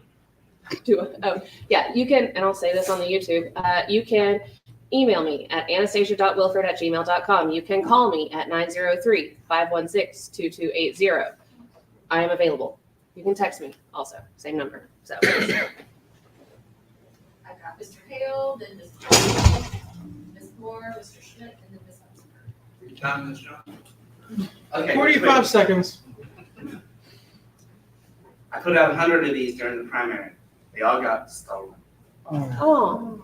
I want to buy 4 foot by 4 foot signs. I need $2,400, $24.24 before I leave this weekend. So whatever you can give right now is what I need, because I got to place the order on Thursday so that I have the signs in time for the first weekend of September, which is when we're going to put the signs up, which is the first weekend you can put put them up. It's very crucial I do this because my signs are issue-based, and I want to turn this campaign into an issue-based campaign instead of it just being a duopoly campaign. So that's my goal. I need $2,400, whatever you can do to help. Get Congress held up. Thanks. I got the Yeah, I got you. Time's expired. We're good with that? It's 10. But we talk about the parking lot. All right, go to the parking lot. Next item is public comment. So, and does anybody in the gallery have anything else to comment on? Yes, sir. I'm not making a public comment. You see nobody up here? I don't see anybody. I move we adjourn. Second. All right. We don't have to debate that. All in favor of adjournment? Anybody opposed to adjournment?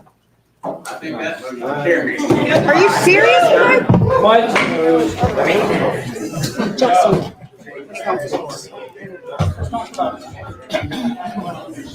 Good help.